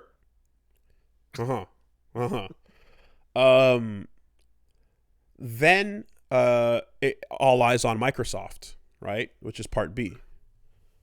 Well, part B is December 18th, one day later. Xbox offers full refunds to everybody, but does not pull the game due to what I assume, personally, is because they have a co-marketing deal with CD Projekt, and there's too many balls in the air to actually pull the game while having to advertise it for not being there. What they do, however, is remove... or rather, they update their refund policy for anyone who purchased the game, so that like it's basically like, yeah, not going to be as stringent. And they put a message up on the store, which puts a little warning that says, let me get the exact phrasing. Essentially, hey, if you're buying this game, you should be aware that users may experience performance issues when playing the game on Xbox One consoles until it is updated. Oopsie whoopsie, the game does a little bit of a fucky wucky. Please still buy it, though. Part C, later in the day, Best Buy allows returns of opened Cyberpunk copies. You know what's kind of nuts, too, about that type of message and like this thing with Sony is like sitting right next to Des on my PS5, I boot it up, is the early access Temtem build. Yeah. Which is in early access.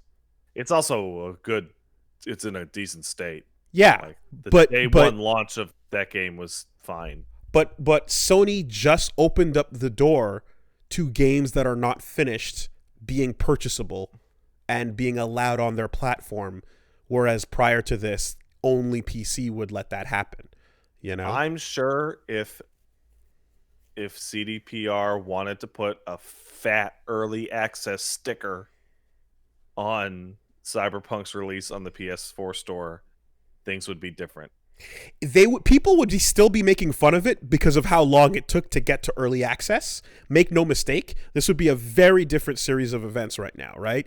Everyone would look and go, yeah, all right, clearly this is early access. That is a correct label. However, what the fuck were you doing for the last 8 years? Not a lot, I guess. But instead we're looking at like, no, this is the finished product. It's fine though. You can't use your own footage. It's fine though. Mm-hmm. And don't worry about it. So that just creates a what I might call turbo hostility around the release. You know, but like 5 years, 6 years, 7 years, 8 years to early access is, man, you guys botched this shit, but okay, it's an early access and that's what it looks like. You know? It would have been more honest. So, following all these very fun refund news, we get a description of a non-leaked but still media covered internal video meeting between the devs and management that happened on December 18th, which could only be described as people asking questions and being fucking pissed, and management being like, don't worry about it, bros. Developers asked blunt questions about the company's reputation, the game's unrealistic deadlines, and the relentless overtime. Let's see. The two ones that I can remember is the devs asking, why did you tell everybody that the game was playable back in January when it was actually a fucking mess? To which the response was, we will take responsibility for that, which I don't know what that means. And my favorite was, how can you make a game talking about how corporations screw over the underclass while simultaneously forcing crunch on your developers? And the only thing I can find about that is, quote, the response was vague and non-committal, end quote. So what that is using the bearded blonde man meme that confidently says, yes. So why is the game so bad? Yes. Except, no, this is not the time for that confidence. This is not. Mistakes might have been made. It was a long development process, and your chiseled jaw and demeanor will not save you here. The question is still the question. The takeaway from that internal meeting is that management botched this. The average dev probably did a really good job. And they're super mad that they got crunched for essentially nothing. I feel bad for Mr. Breathtaking himself, who thought this probably was a sure fucking thing. And always leans into science fiction and cool things like this, and is working, and like, there's a new Matrix on the way, you know? Yeah, totally. I feel bad for Michael Ponson.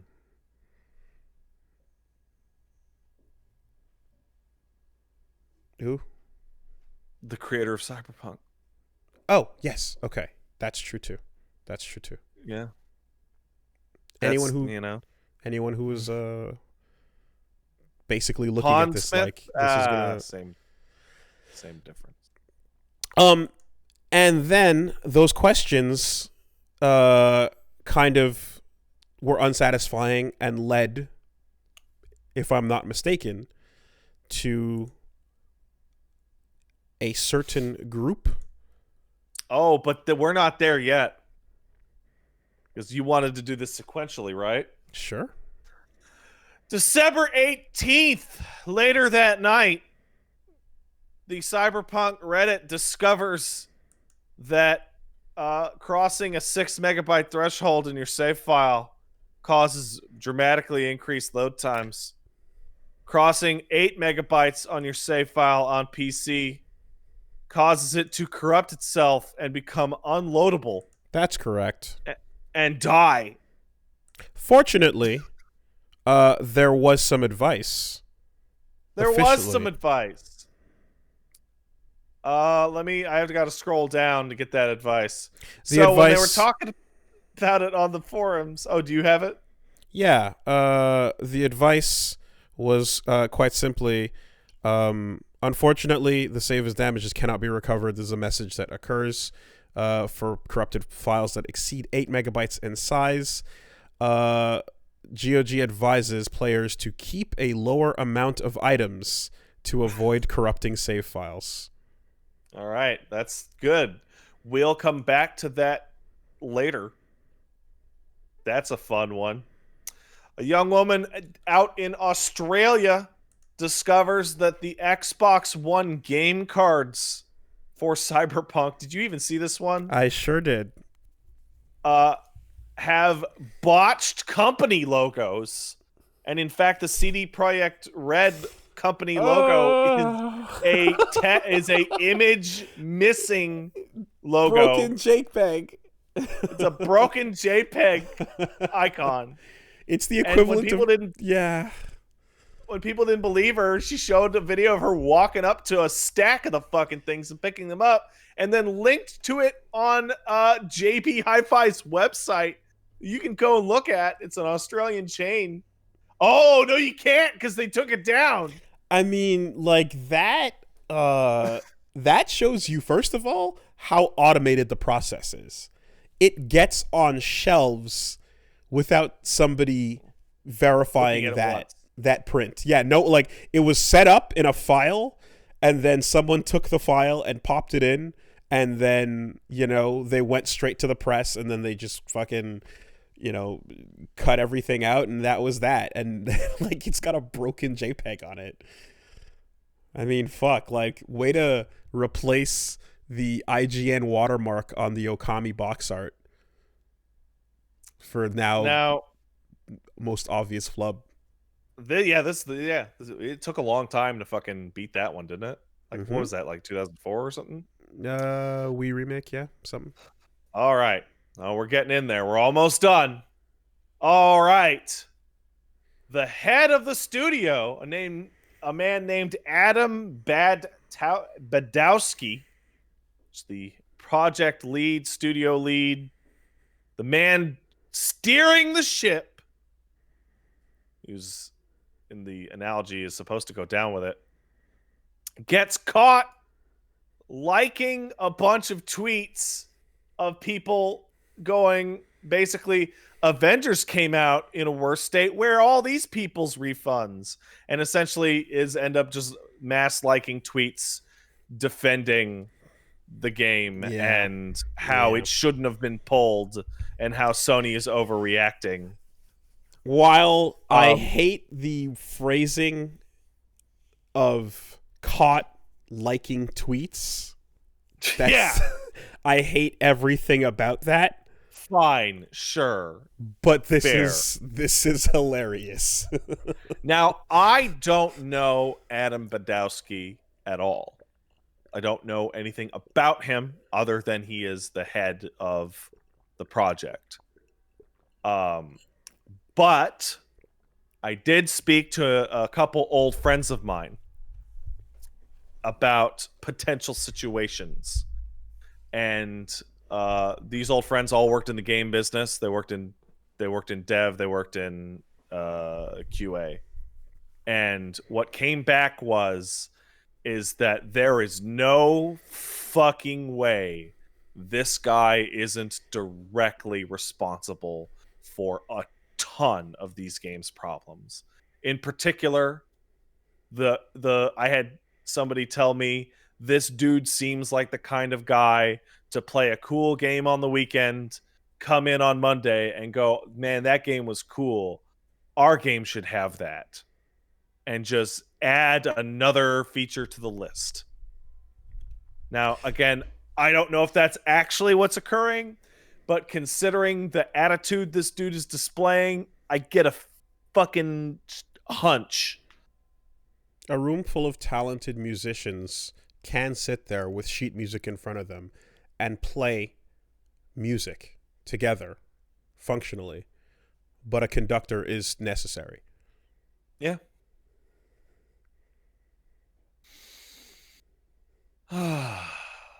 All right. Following up, New York Times does a massive article, just basically summing up everything. Only noteworthy because New York Times is a big newspaper, so now that's a mainstream, like, aha. The BBC was making fun of them. I don't know if you saw that clip. I BBC did. news anchor Yes. literally rolling her eyes at the Mm-hmm. shit show, going, "Well, at least you can get a refund." Yeah. Um, but now we're to They should have made it work better, or whatever it was. wow. Yeah, they should have made it play Um, better. Yeah. and now we're to the second last, but probably biggest. As a response to the earlier dev meeting, where the devs were like, "Why did you tell everybody the game wasn't a pile of burning dog shit?" Um, a law firm is running around asking investors, how bad do you guys want to sue CD Projekt Red for tanking your stock price? As of the last time I checked, CD Projekt stock was down 41% over the past 2 weeks, which if you're an investor means you just lost buku bucks Mm-hmm. on Cyberpunk. Hey, you know how to pronounce that properly. Yeah. Uh I've seen a lot of people look at this and go, "Oh man, class action lawsuits never go anywhere." This is slightly different. A class action lawsuit from consumers stating damages based off singular products often never goes anywhere because damages given to any individual would be low. Investors, however, could have pumped in fucking millions individually and gotten fucking hosed. If they can demonstrate that the briefings and information they received about what was going on was demonstrably false. Yeah. Because all you got to do is say, they told us during this meeting that the game was on track for April. And we're seeing devs just come out and be like, that game was a burning trash fire in April. That means you lied to your investors. Mm-hmm. That's a big no-no when you're a public company.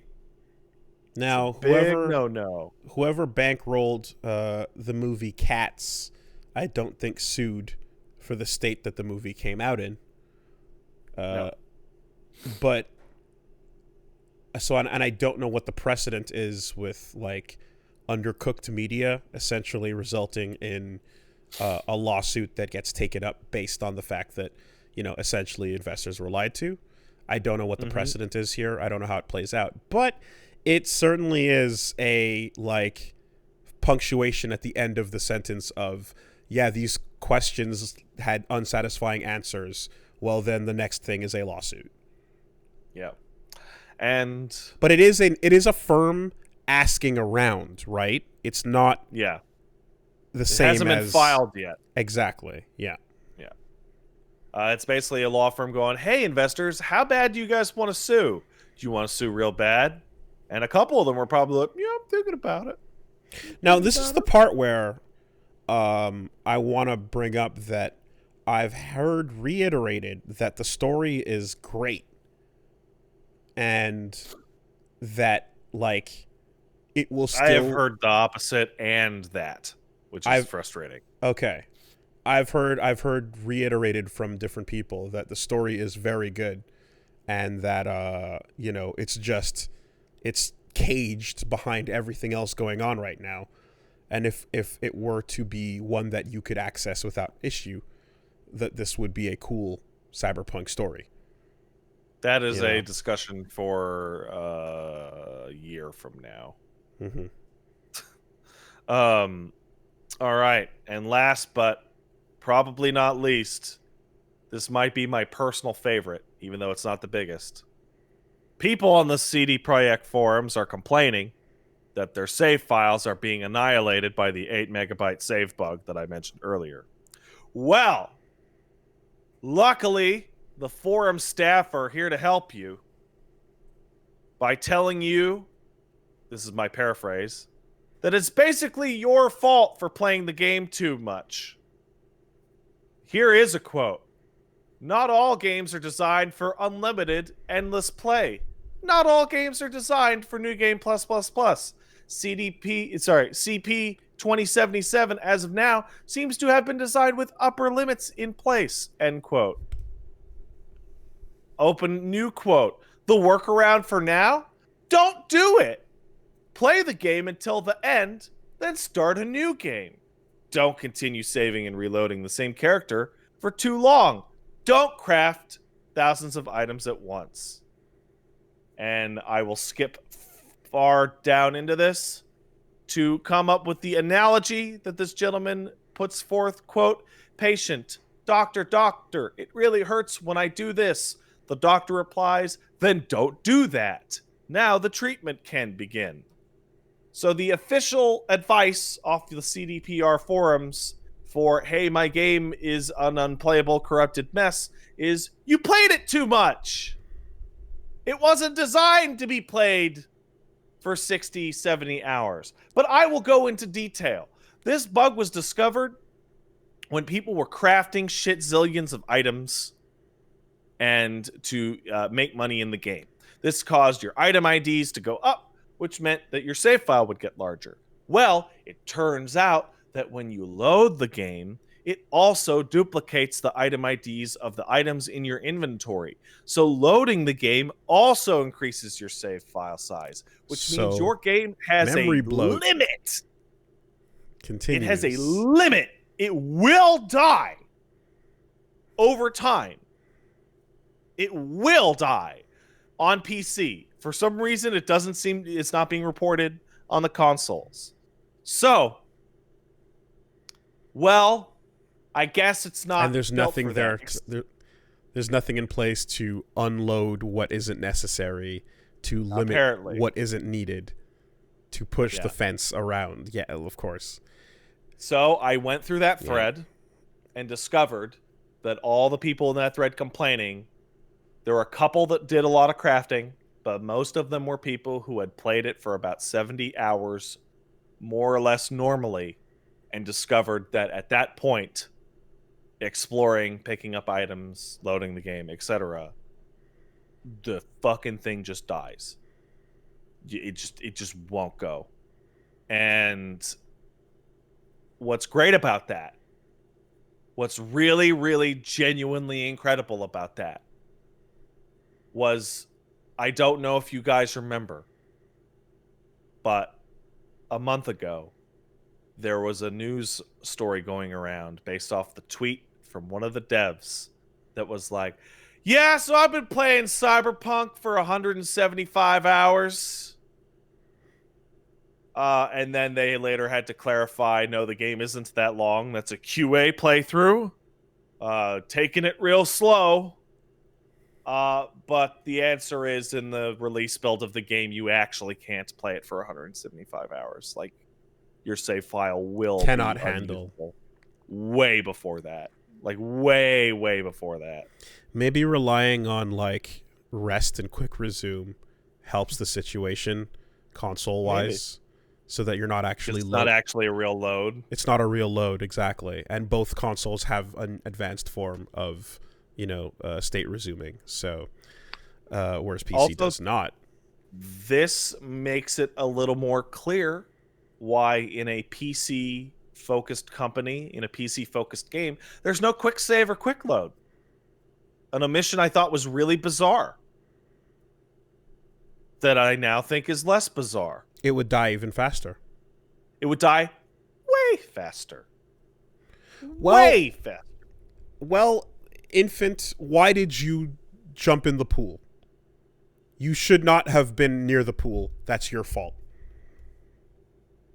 Don't go near the pool again, and you'll be fine. There is quick save? Then I was misinformed. My B.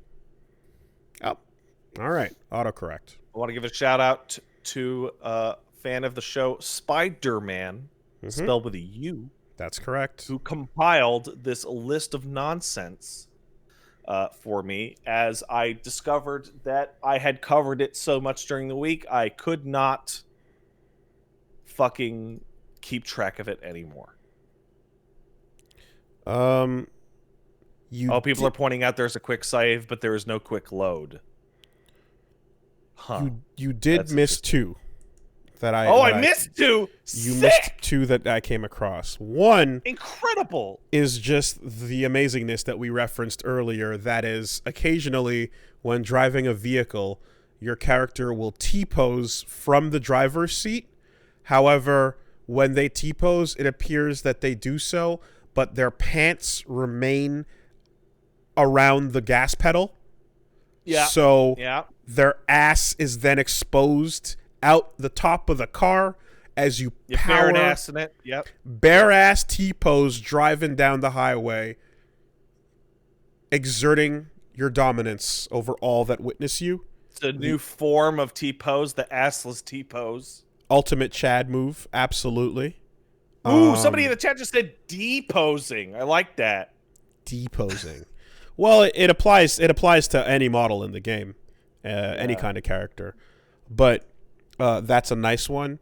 And then some people on PS4 were reporting that a hotfix that went out with the 1.05 version from 2 days ago led to people getting stuck on the options screen when they went to the graphics settings.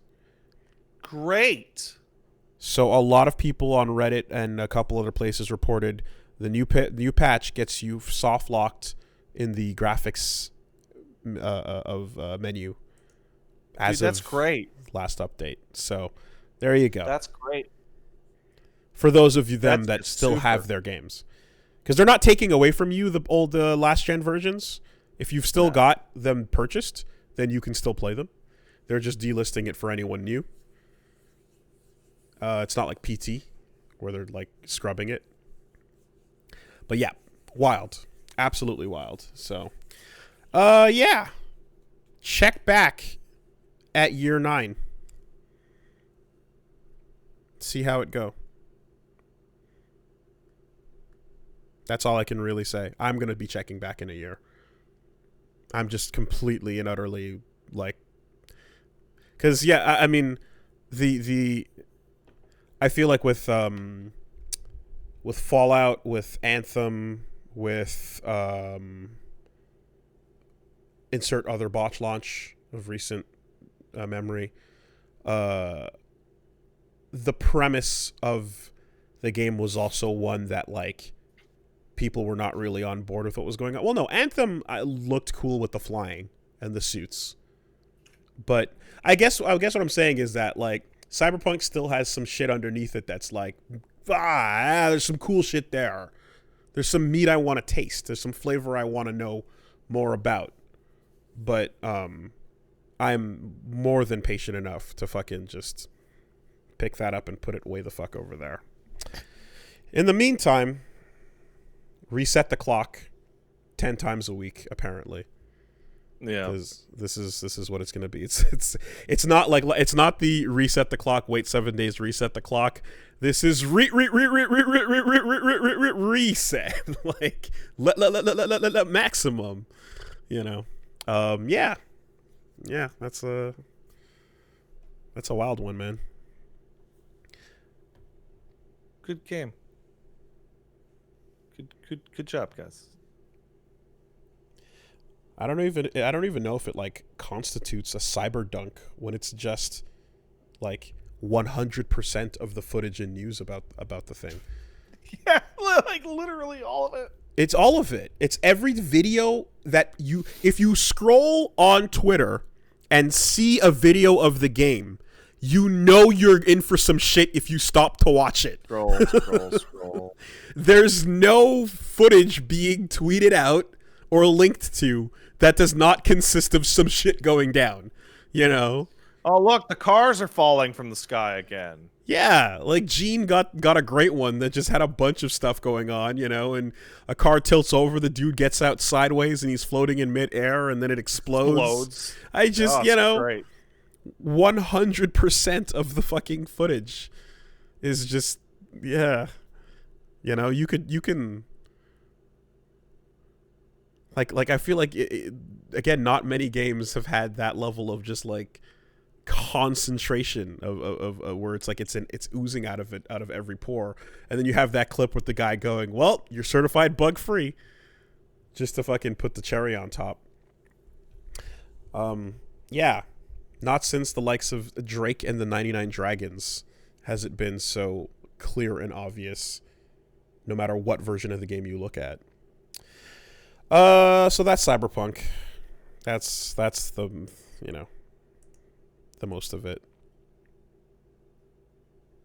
Anyway, there's some other stuff, a little bit here and there. Can get into real quick. So, yeah, I know that. You know, actually, let's go to this. So you touched on it, but it's like surprising absolutely no one. Why wouldn't there be another Goku coming to Dragon Ball FighterZ? It's kind of just at this point. Why would you put a new character in at all? Well, Super Baby 2 is in there, so GT representation That's is now just Vegeta. It's Vegeta's body, but it's a different character controlling That's it. just Vegeta. And he's got the golden fucking return to monkey at his beck and call. Yeah, I think GT representation getting in there and movie representation getting in there is making all the fans happy that want to see that stuff. But what the fans want to see more than that, not us, and not like this level. Like, because remember, like there is the people who are still currently Xenoversing happily that are through the moon that SSJ4 Gogeta has been announced. Wouldn't the people who are Xenoversing want obscure weird characters? Yeah, in fact, they just released not Janemba, but the guy who helps Goku fight Janemba in the movie that looks like Piccolo that's not Piccolo. Pecan. Yeah. They just put out Pecan, right? So straight up they're going for that obscurity, but the obscure pulls are nowhere near as satisfying to the super cash masses to go down this road again. I hate doing it, but it's super true. People who are just like, fuck yeah, Dragon Ball, you know, are more or less happy to see another form of their favorite characters powered up in a cool way. It's just like what this. it is. This game legitimately has one of the shittiest rosters of all time at this point. It's like Dragon Ball's in that weird place where, for video game and specifically fighting game purposes, it's almost impossible to make an interesting roster that wouldn't like upset a bunch of diehards that want those versions. You know, it's like I don't know how to put it besides it's like there's diametrically opposite interests from the originality we want to see versus the franchise majors that they you know they want to appease people with. Like, they're not picking these characters for no reason. It's Goku should have been a single slot, and everything after that should have been a costume. I don't fucking disagree. No, I will say give him Ultra Instinct as a secondary one because it's a different style. But I don't. Street Fighter V's Ryu, every costume was a different character, and took up 23% of the roster. Wouldn't that be awesome? Again, you know, it's I don't disagree with an interesting roster at all. I want the obscure picks. I want the fun of that. It's a more enjoyable way to represent the franchise. But it took them fucking, you know, DLC seasons 2 and 3 to get a girl in there besides Android 21, besides 17 and 21, you know. So it's no joke characters, but here's your 8th Goku. Roshi, Doesn't count as a half and half? No, apparently not. 18, excuse me. I misspoke. 18. Yeah, so anyway, it's kind of... Sorry, 9.26 Goku is my mistake. I don't disagree with what you're saying. I'm just saying I don't expect them to play it any other way. You know, they're gonna do the thing that people are. It's just they're gonna reboot Batman and make another Batman. You know, they're gonna make another fucking whatever, like whatever the thing is. That's the main thing. They're gonna do the thing because that's what it's the popular one. What other Gokus have they not gotten in there? I think they're out of Gokus currently. They're not. If they wanted to make, they could make. There's no full playable Super Saiyan 3. There's only a cameo. That's true. He shows up in one Super for his level 3. If they wanted a full Super Saiyan 3 Goku, they could have done it, and they might still do it. Super Saiyan 3 is only for a glimpse in that one Super, so they might. I'm seeing some pushback against me in particular that, well, I don't actually play DBFC currently, so that I should shut up about its terrible roster. I don't buy that mentality that you have to be actively involved to look at something and realize that it's shit. There are so many fucking weird ass Dragon Ball characters that you could put in that would not be the same character. Just literally the same person. It's also genuinely weird. Like, I get, like, people like the GT stuff. It's really weird that they're putting in, like, as the official DBZ fighting game, like GT's like fan fiction now. I don't like. It's weird. Yeah. It's never like it's weird. But the picks have never not been safe and boring. It's the worst. The most interesting they got was Battle Chi-Chi in Super DBZ. And I mean, they made Cyber Frieza a different thing, but it's like that's not even a thing. Like let me put it Mr. Satan right? Not showing up, you know. Let's look at GT, right? Mm-hmm. There are currently 3 GT characters? Kid Goku, SSJ4 Goku, and SSJ4 Gogeta, right? I think that's all of them. Hold on, say that again. There's 4 GT characters, right? Kid Goku, 4 Goku, Baby, and not 4 Gogeta, Goku, right? Not 4 Goku. No, 4 Gogeta. SJ4 Goku ain't it? Okay. No, 4 Goku is not a character. Okay. Kid Goku turns into 4 Goku in his Super. Oh, okay. So you got Kid Goku, Baby Vegeta, and a fucking Gogeta, right? So you like, are you really gonna tell me that fucking like Super 17 is just too weird when you're gonna put in like the same character? I can't. I don't even know how to engage with this. It's so fucking stupid. It's just the same fucking person over and over. And we're having the same. Fucking terrible. Okay, we have to move on because the conversation's not going anywhere. Because I like, it's just, they've never done it. They've never been these people. I would not expect better picks all of a sudden out of nowhere. My only hope from the beginning was that Arxis would have more of a say over the way the roster would shape up so that they could get in some interesting picks. And it feels like they did and do, but they basically are able to get in like maybe one character per pack almost, you know, and the rest are just according to the brand, right?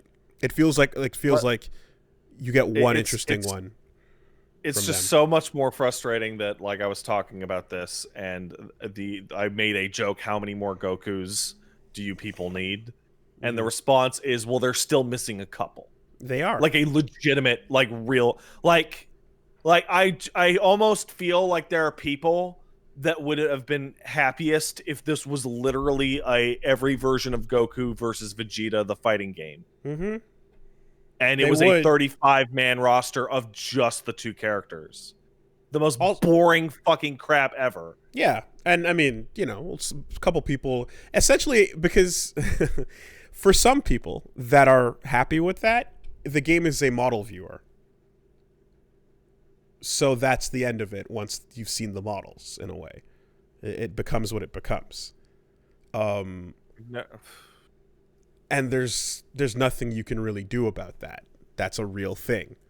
If you're looking at this as a collection of cool model viewing, then you're like, there's the character, there's the form, right? Cool intro, cool outro, and we're done here. You know? And I would also like to say that there is one thing that I believe exacerbates my frustration, and I assume it exacerbates other people's frustration, is that the naming conventions they have decided to go with almost every single one of these characters are almost all terrible. SSGSS like was so bad that Vegeta in the manga is like, can we just say blue, dude? Can we just say blue? Back when the movies first came out and they had no real proper naming set yet. I had to have someone explain to me why he's Super Baby 2, and I heard the explanation and went, that's stupid. He should just be called Baby Vegeta or Baby Vegeta or what, like. Well, you see, because he's the second body that Vegeta, the baby in. Shut up. So, you know, shout outs to Hyperdimension and shout outs to Budokai for having the, like, one character that goes through all the forms. Of course, if you were to actually give Goku, like, a billion different, like a giant unfair move list with a billion different forms and things to do, it would not really be balanced or particularly fair. Just costumes. So costumes, but more than costumes, because they have different moves and styles that they do, right? So like I would make it like premium in the sense that it's not just a costume. It actually changes things like the way the super hits you is the same, but the super itself, the visual of what he does is unique to the costume. Yeah, absolutely. Premium costume, you know, the energy color, if it changes according to what he's doing, whether he's possessed or not, you know, all of that is like affecting the visual of what you see, but the character themselves play out the same, and it's the same balanced one. I'm willing to say that, like, I'm like, fusions are their own, fusions as their own slot is fine, and you know, something like Ultra Instinct, which is a huge difference, is fine. But yeah, Vegito should be one character and Gogeta should be one character. But never forget that because there's the Tenkaichi games, of course, which is the handle it that way, yes. But the fucking game Final Bout on PlayStation, if anybody forgot what that character selection screen looks like when you unlock everybody, is the dumbest fucking thing ever, and they've never left that behind, right? The GT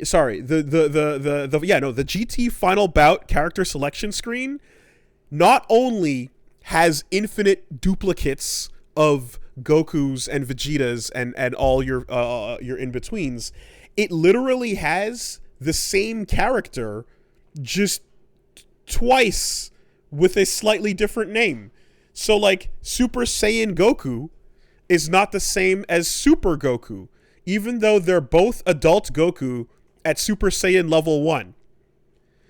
One of them is wearing GT clothing because it's the adult GT version of the character that's doing Super Saiyan 1, and the other is doing Super Saiyan pre-GT.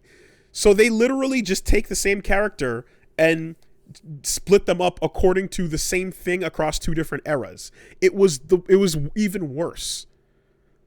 Right? Go back and look at the list of SSJ versions of characters and then characters that are just listed as Super. It's even dumber. It's been even dumber in the past. They're not changing this. I actually just realized, like, just how much I hate this shit. Because the argument of, well, I mean, you gotta have kid base 1 blue dad monkey Goku. You have to. Because they're all different. And I'm like, this is the game in which I can make a team of fucking Frieza, Cell, and Boo, who between them have enough forms for an entire game. Mm-hmm. But they get 1. Mm-hmm. Boo gets 2. I'm not sitting here saying I want Frieza version 1 or Cell version 2 or whatever. Boo gets 2. Frieza gets a transformation. Like, fuck off. Boo got 2? There's Kid Boo and Fat Boo. Oh, he got Fat and Kid. Okay, so fine. Boo was fine. Where's fucking shit Cell? Uses his tail to suck your shit out. In the special cutscene. Where's Super Boo? There's no Boo wearing the Gogeta clothing, which looks so clean. It's fucking That's sick. my favorite version of Boo. It's so good. Yeah. No Oob. None of it. Oob. So I don't care about Oob. Oob is the most upsetting, like, character to not show up to me. But I also put that complaint at the manga as well. Well, it's the last fucking page. You know. It's like, Oob's cool. Maybe. Probably. He looks cool. We don't know anything about dying from heart failure Goku in DLC Pack 5. Yeah, it's anyway. Raditz isn't even in the game.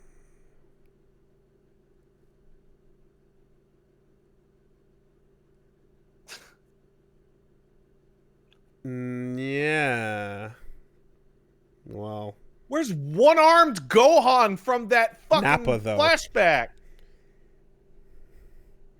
And Great Saiyan Man shows up as a striker, you know. Yeah, anyway, we get it. But dude, just remember that no matter how you feel about it, there are way more people out there that are actively saying, okay, so now that the new Batman movie has announced, are you going to announce who's going to play the new Joker for him?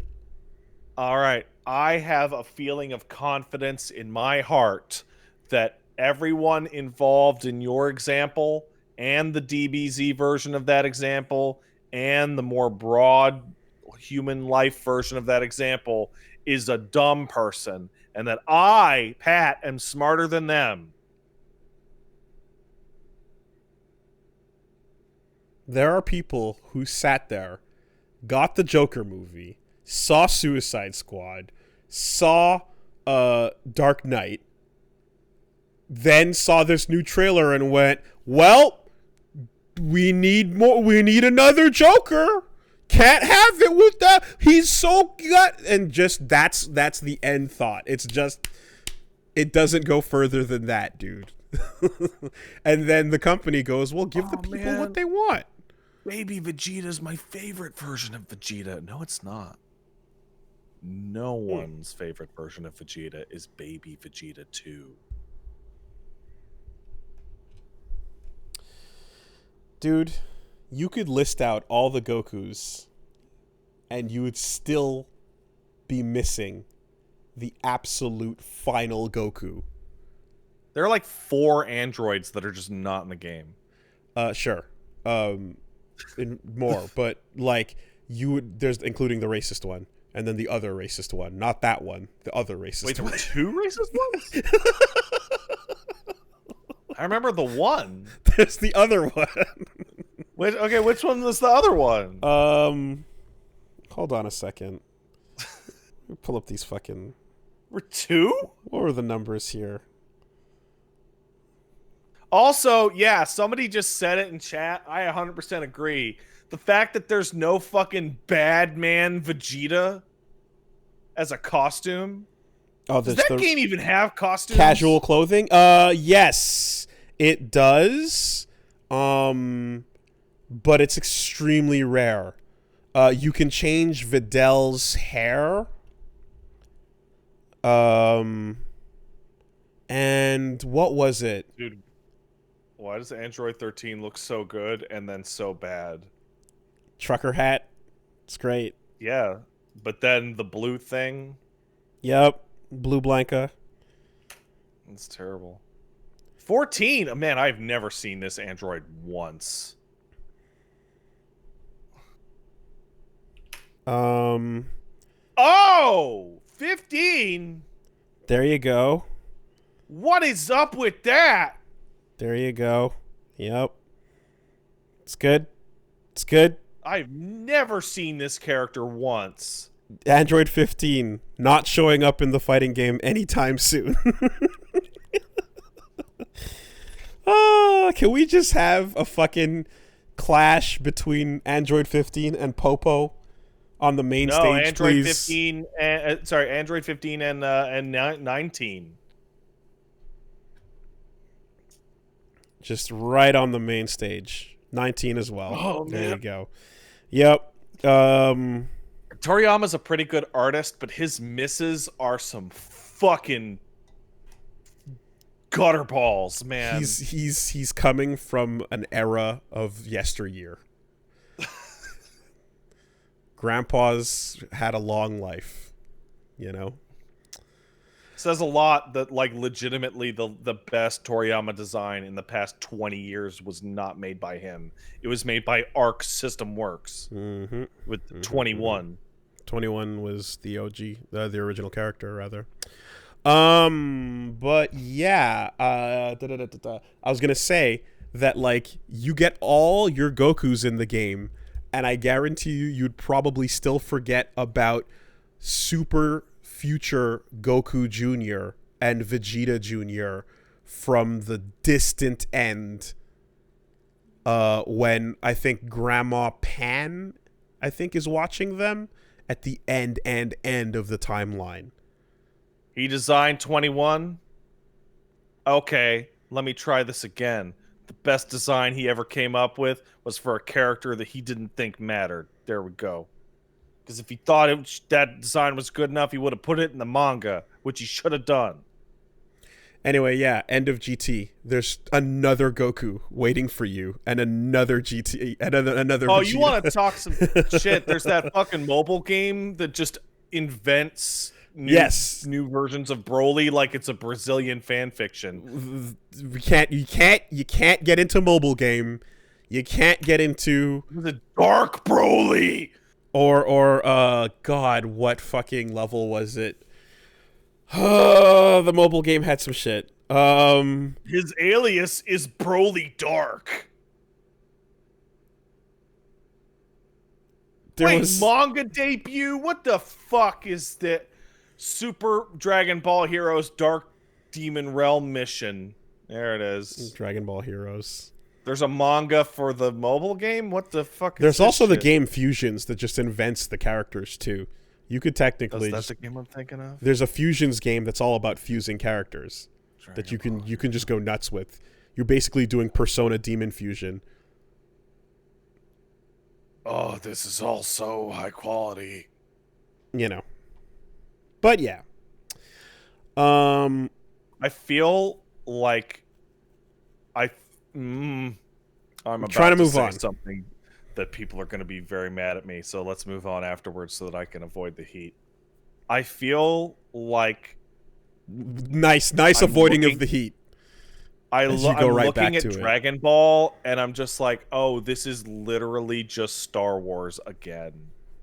Those first 3 were pretty good, and then everything after that just got worse and worse and worse.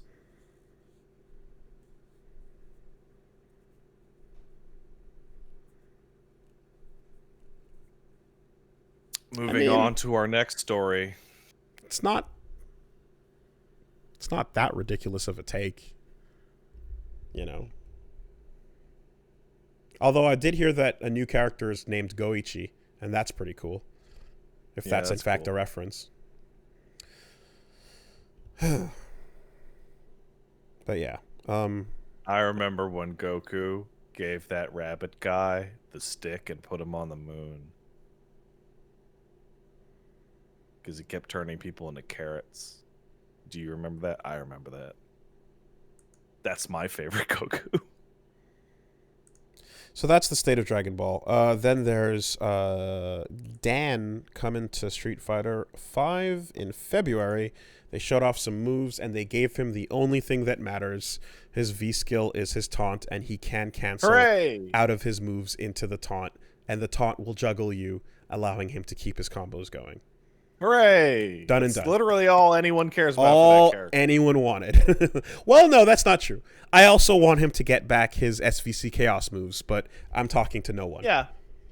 Yeah. I mean, even amongst fighting game heads, you're saying like, oh, remember SVC Chaos? And the room's like, no. They gave him some beast-ass moves when it came around to SNK's choice. You know what? I will take something back. I will apologize to Dragon Ball FighterZ for saying it has one of the shittiest rosters ever. SVC Chaos. Fucking Chaos has the shittiest roster ever. 18 out of 30, I think, when we last counted. 18 out of 30. Oh, boy. Oh, man. Mm-hmm. Holy shit. Yep. But hey, if you're one of those, if you're someone who's only ever played as Ryu or Ken in Street Fighter, oh, boy, man, have I got a game for you. Woo. You're going to be at home with everybody. Embarrassment of riches. If you like sword fighters, boy. Yeah. Do I have a Nintendo game for you? Mm-hmm. Shoto Heaven. Hey, man. That Sephiroth challenge thing is like a legit great idea. Brilliant. So Seth came to Smash Brothers, as we talked about. Gino got a costume. You know, okay. Gino. I have an idea here. Puppet ass. Again, I like Gino, but whatever. That's a nice little... You don't pull that out of nowhere. That is a statement from Sakurai saying, we hear you and we don't care. Also, please quiet. We hear you and we don't like you. This is what that costume says, right? Now, the consolation prize that the game has as costumes for Mii's is super interesting and unique because I don't think there's ever been a game like where there's like everyone wants their picks, but there's a secondary consolation prize slot that you can fall into, right? Anyone who's not good enough for the main roster can fall in reference form in the background as an item or as a costume playable. And I think that shit like, for example, like Sans getting in there where it looks like him because it's a mask. It's a fancy costume. No one has any complaints about that because it looks great because it just looks like Sans, right? But if... Why are you saying it like that? Sans. If these... Sans serif, whatever. It's the word Comic Sans. The fucking pronunciation in reference to the fonts. It's yes, the font that he's named after. Yes. Okay. Did you even play Undertale? You know that like SANS is used in other fonts too, right? And that it's a reference to. And that's why he speaks in Comic Sans too.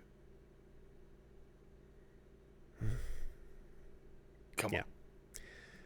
You know that it's making reference to the fact that it's like sans, as in French, without serifs. It's a type, you know. And I don't know what a serif is, other than the name of Jensen's employer in Deus Ex Human Revolution. Well, boy, have I got some info for you, because I enjoyed my typography class where you learn about descenders and ascenders and serifs, which are the little things on letters that kind of stick out and like sharply. So wait, is that an angel reference? No, I don't think it's a reference to like. No, seraphim with PH is different. Serif, as in with an F, is not the same thing. Yeah. Anyway, whatever. That's not the point. The point is fucking letters and whatever and shit and nonsense and pronunciations in French and all the dumb things that nobody fucking cares about, because it is what it is. And my associations don't make any sense to the rest of the world, and that's okay. Sans is in the game, and there's no problem with his costume because it looks fantastic. But all the other dumb me's where your dumb me face is sticking out suck. I don't want to use Zero if Zero has a dumb me face on it. So because it's not Zero, it's somebody pretending to be Zero. Exactly. So if they were to do, but yet assist trophies are faithful and look good. Yep. So you're like, oh, well, that's cool. I wish it was playable, but look at that. There's Shovel Knight, right? So would the game not be, would people not be happier if the me costumes were just accurate depictions of these characters? Except if it wasn't a costume. But the move list was the same shared move list? Like, I think the funniest thing is you look at the FF7 costumes right next to Gino, and like they look way better, even though they're just on Mii's the same way. They do. Cuphead also looks great, because anyone who already has that proportion, it works perfectly. So because this consolation prize existed, they could have mitigated some salt by making these costumes just accurate, and then making the Mii fighter have, like, you know, you can make it so that the body shape changes to match whatever accurate version of these guests are. I think that the Geno costume could have been very easily improved by having it just constantly farting. And it ejects fart smell out of your controller into your mouth. I'd like people to take note of the interesting progression here. That is Pat having zero opinion about Geno in general whatsoever, but then upon discovery that many people wanted Geno in the game, came what you're witnessing right now. No, that's not true. It's a different progression. I'm not going to tell you that it's a smarter or better progression, but it literally goes back to being in fucking, God, was it high school? And somebody doing, man, Geno's so cool. And then I showed me a picture of it in a fucking Nintendo Power. And I went, that dude looks stupid as fuck.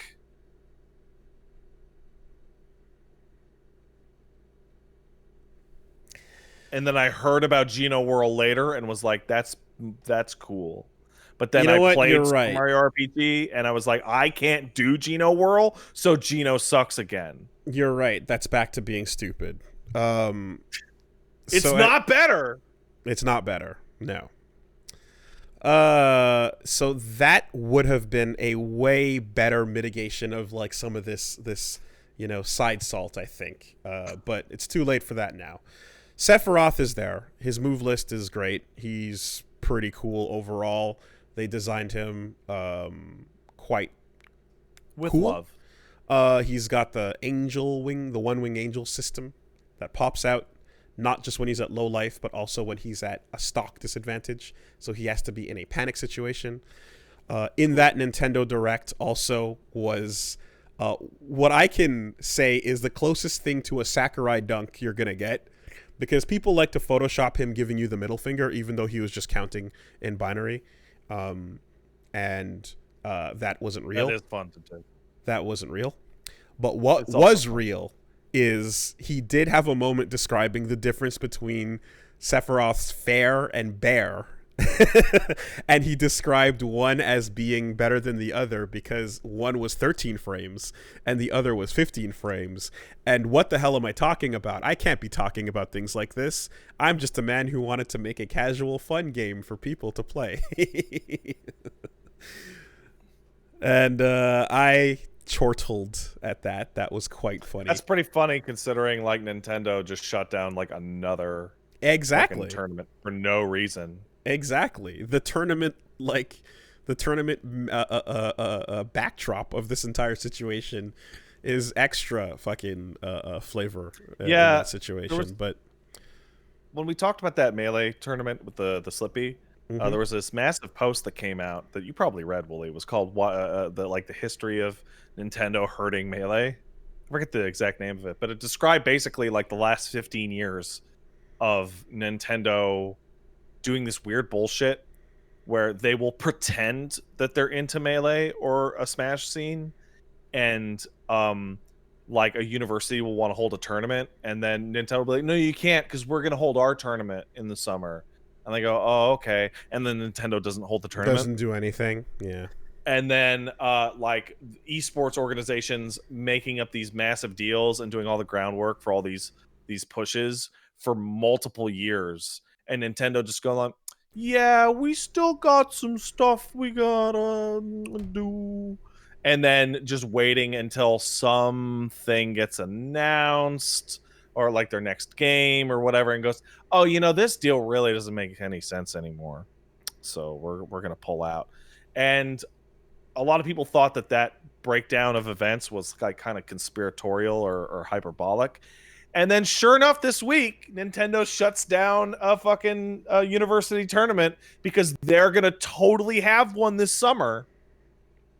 They're gonna totally have a tournament circuit this summer, guys. Just you wait. So, the grift has been going on for a while, but there is a thing they've made called Nintendo Versus that retweets Smash, Splatoon, and Pokemon stuff, pretty much. And I think, yeah, some Mario Tennis in there, sure. And it's their competitive brand that they have. So they made a placeholder thing to say that they have a thing there if they ever want to do something really. But there's no reason to assume that they're going to ever actually. I think that one, like, the championships thing that happened is like probably the closest to a proper major event with different games that they all came together and had a tournament for, you know. That's the last thing I remember hearing about or tuning into that was like absolutely run by them and not just like vague support. I just don't understand like the why they're so adamant to shut down scenes that exist while simultaneously trying to push scenes for games that don't and will never have them. Like ARMS is never going to be Melee, right? Nope. Even if ARMS has a scene, but they'll push the shit out of ARMS, but like actively sabotage Melee. Like it's super weird. I think Pokken is a more popular example in there. Oh yeah, yeah. Pokken has a pretty active community, I'd say, by comparison to ARMS. But yeah, so you get that, and then alongside that Sephiroth news was the hey, he's coming out on whatever the 22nd, but we put a challenge in where if you can fight him on a very hard difficulty and win, you can unlock him early. And that's you know, that's a fun idea. That's cool, man. That's cool. Yeah. So I haven't tried to do that. I could if I wanted to, because I'm really good. Oh, you don't have to. You can do it on any difficulty. Okay, you can do it on easy. There you go. Oh, okay. See, I could have done it. Also, hey, I thought you had to do it on very hard. That's why I didn't do it. So that if I couldn't do it, I thought so too. Able to be like, yeah, I could do it. But then that would probably lead to some other form of controversy about, like, yeah, you know, excluding people that can't beat it and stuff like that. I don't. There might be sued by. There might be an accessibility discussion inside there somewhere too. But anyway, Nintendo and Square Enix would get sued by Dove for discriminating against users of their products. Oh. Right. The soap company. Okay. Yep.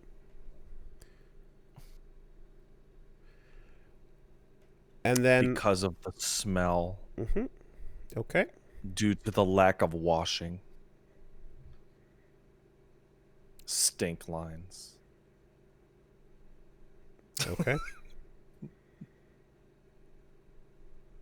So anyway, the other thing was they had a Nintendo World Direct in which Miyamoto got to show you the completed Super Nintendo World available at USJ, where people will surely be able to flock to and visit in huge crowds, in this safe to gather world we live in now. Oh boy, can't wait. So I love Nintendo Land. I think it's a cool idea. It's I do too. A place I would legit want to go to. I've wanted it for years. However, I have a piece of advice for the staff / architects of the Nintendo Land. I recommend that you set up a dedicated zone where you can shove all the dead kids and adults who have broken their necks in Nintendo Land, because if you thought kids injuring themselves trying to run into fucking gate 9 3/4 at fucking Harry Potter shit was bad, get ready for adults full steam Naruto running into those N64 portraits head first. I thought you were gonna say jumping as hard as they can with their heads to smash the blocks. You know what? That's a good one too. That's fine too. Just open up, because man, you know how Disney has those corridors underneath it? Just open up a hole and just gather all the bodies and push them in and have the music go bloop, doot, doot, doot, doot, doot, doot, doot. Mario does use his fist to break blocks, though. He does, but people might not know that if they have the head thing next to it. A lot of people don't know that. A lot of people think his head is used to hit the blocks. Also, I know that the situation will be fine in Japan, and then when it comes to USA, that may be a problem. Or you let the body rot on the floor until it's just bones. Uh-huh. And then you have a little dry bones decoration that you can walk by. Or you take the half-rotten body and jam it into the teeth of a piranha plant and be like, oh no, they got Jimmy. Well, that's not a reference to anything at all. It's not. It's just a piranha plant being a vicious fuck. Well, you ruined it, so good job. Alternatively, you could throw the dead into the lava pit. There you go. Now you're talking. Accuracy. Accuracy is important. Accuracy. Anyway, that place is something that, I absolutely always wanted to exist, and it's cool that it does. But I did see the thing where it's like you got to punch the actual block to get your point. And I was like, ooh, you gotta touch it. Ooh, that seems short-sighted. Why do you gotta touch it? Why can't I just not touch it? I don't want to touch it. Like, I don't want to. let me not touch it, please. You know, I had a weird moment. I was watching a Tim Rogers video where he's hanging out on the street talking about Donkey Kong. And there's a part where a lady walks past him on the street. And it's like a New York City street. And it's a video recorded in 2018. And she walks right past him and kind of brushes him with his shoulder, or with her shoulder. And I was like, "Oh no, that's too close." I'm like, "Oh man, we're gonna be fucked. We're gonna be fucked." Oh, when we yeah, come out already. of quarantine. No, old footage, old things already look weird right now just because of, like, you're like, yeah, the distance and all that shit. And fucking big old sweaty handshakes and beyond. Ugh. Super elaborate handshakes where you fucking fully exchange all your DNA now that it's been unlocked. Yeah. I've had conversations with Punch Mom about this. I mean, we've, basically concluded it's like, no, like, this is a change of era.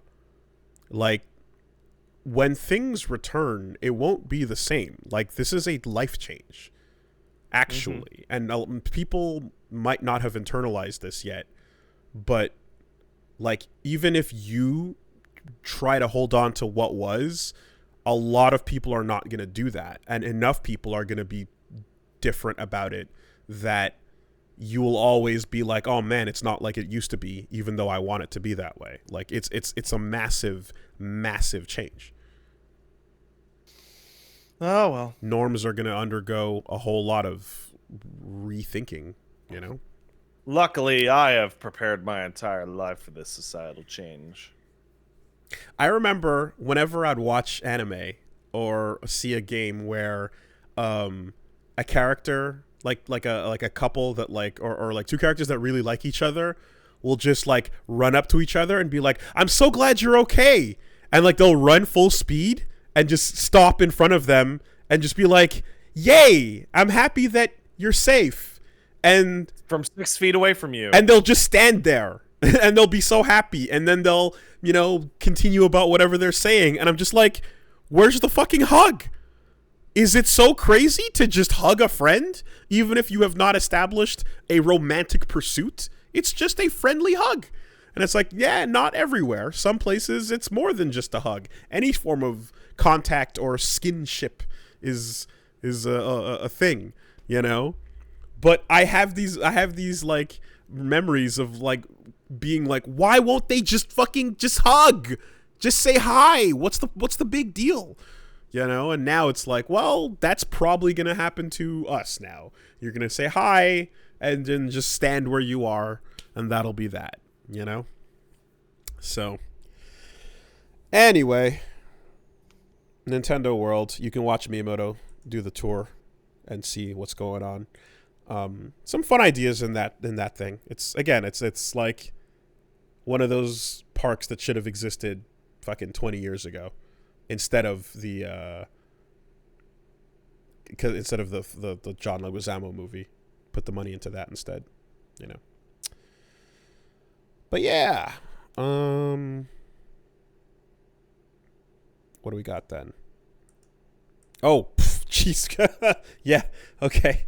Well, no, just meeting folks at events whenever, if ever an event does exist again. There's a whole lot of whole lot of changes going. Talk about the stupid Twitch shit. Sure. Twitch is fucking stupid. So you They're watched... very mad at you for streaming, and they want you to stop. You watched the entire thing, did you? Fuck no. I don't have time to waste on that fucking garbage. It's all bullshit. I fucking skimmed the important parts where they say, so we will not use where the official announcement is that if you use terms such as quote simp, quote incel, quote virgin as as insults in Mhm. a harassing context, that's ban-worthy, Mhm. which should have fallen under the existing harassment rules. Whatever. The you know, we'll obviously be looking for Mhm. context, and then you go back to the round table slash a fucking town hall, whatever the fuck they call it, and they're like, oh, you know, moderators don't have time to look for context. Well, you know, they're just gonna look for content, and then okay, good, excellent. Um, and then you have a streamer getting banned permanently for having like her daughter talk to chat for like 1 minute or some shit. Meanwhile, other people have famously not gotten banned for many big more things than that. um I think my favorite is that like Slasher's been covering what a fucking nonsense mess I was Twitch is I was handling of waiting everything. I was waiting for you to finish to say shout out to Slasher for always having the necessary summary of these things when I don't feel like wading through all that dreck. Oh, it's so much faster. Slasher just tweets to the point, and I very much appreciate it. Yeah. My favorite today is like he got contacted by Twitch employees being like, "You're making the company look bad. It's very irresponsible." And he's like, "Fucking He is. LOL." He is by telling An you what they anonymous have to Twitch say. employee emailed to scold me about my recent coverage of the company, saying among other things that inside scoops are concerning to staff members. You're right. The big problem for Twitch right now is definitely my tweets. Keep up the good work. And Yep. then a little thumbs up emoji. Yeah, totally. Me telling people what's going on according to their policies is making the company. There was look another bad. one a while ago where, like, I think they called him out by name in the thing, and saying that in a call that his coverage was not alarming, but like, you know, like meant to like stoke people up, and it's like he's literally just posting direct quotes of your own words. You stupid It's just idiots. like if exactly just taking your own your own quotes in context and just putting it back at you makes you think that this looks bad. I don't know, then, like everything about Twitch moderation is always complete nonsense because it's never applied fairly ever. It's never applied evenly ever. So if people are going to ban you, they're going to ban you. They'll find a reason. Twitch will they're now not, they're automatically block the N-word hard R from the chat because apparently they didn't think to do this once in the past 10 years of the site, but did think that simp, incel, and virgin, quote unquote, were worth dying for. Congrats to all the black streamers who now have to manually add the other 999 iterations and letter combinations of the N-word to auto mod. So I'll break down the mentality and the timeline of this, right? So Can we get what about NYUKA? Yeah, that's a good one. So the timeline of this is telling. A couple months ago, Twitch, there's some articles that come out that goes, hey, Twitch is like a fucking sex pest haven, and everybody's getting sexual harassed all the time. And in response, we see feel good but totally pointless things such as the removal of the blind playthrough tag, which I didn't see any blind people happy about, especially those who are asking, can we have a disabled tag so that people know that we're disabled and don't come into our fucking streams and shit all over us for being disabled? Nah, that would take work. I saw some trans folks be upset because they're like, can we get a trans tag? And then Twitch goes, well, no, because we don't want to invite harassment. And they're like, but we're already getting harassed. Why would you not? Whatever.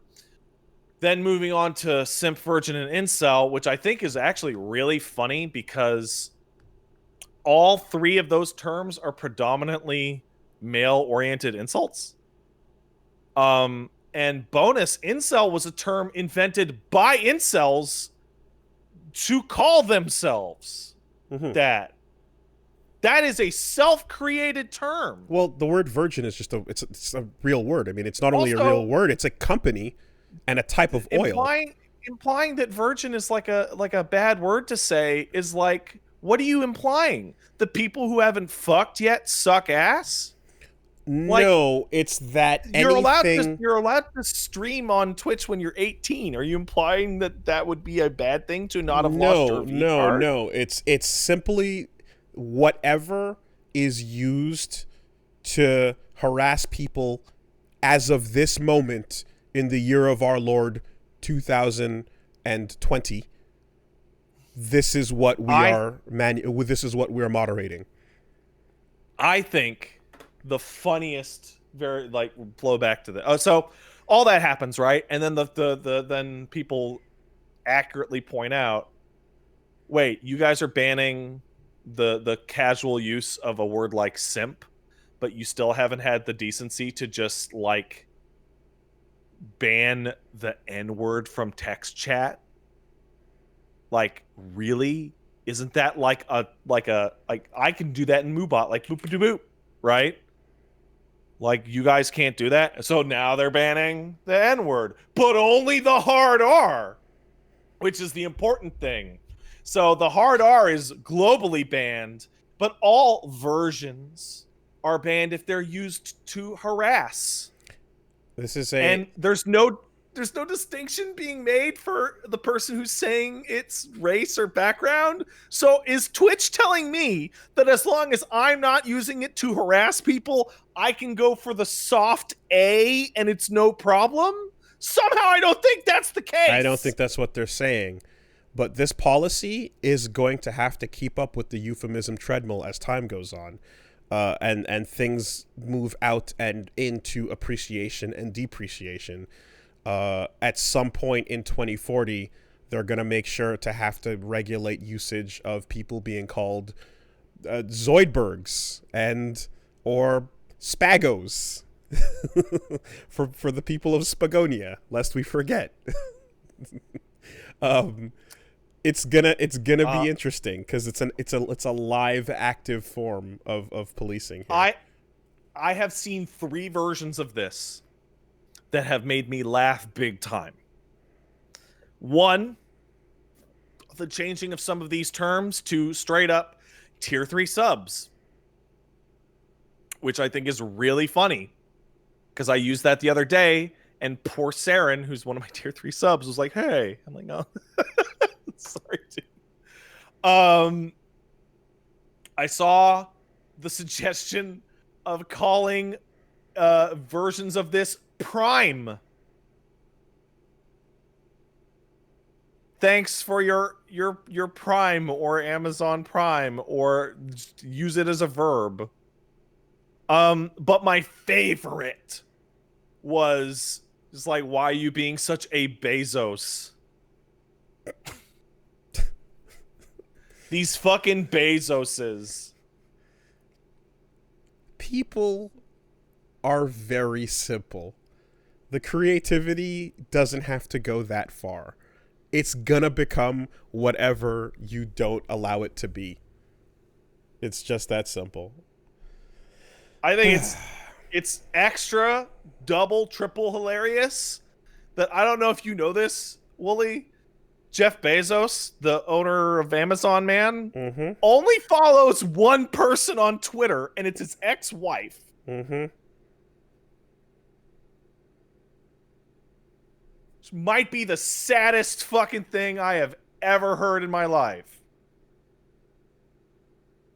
Well, I mean, that dude's a prime Bezos.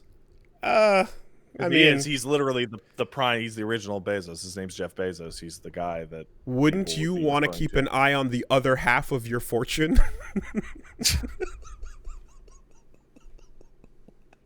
That's a prime tier 3 Bezos. I mean, right there. Who would not? Who wouldn't?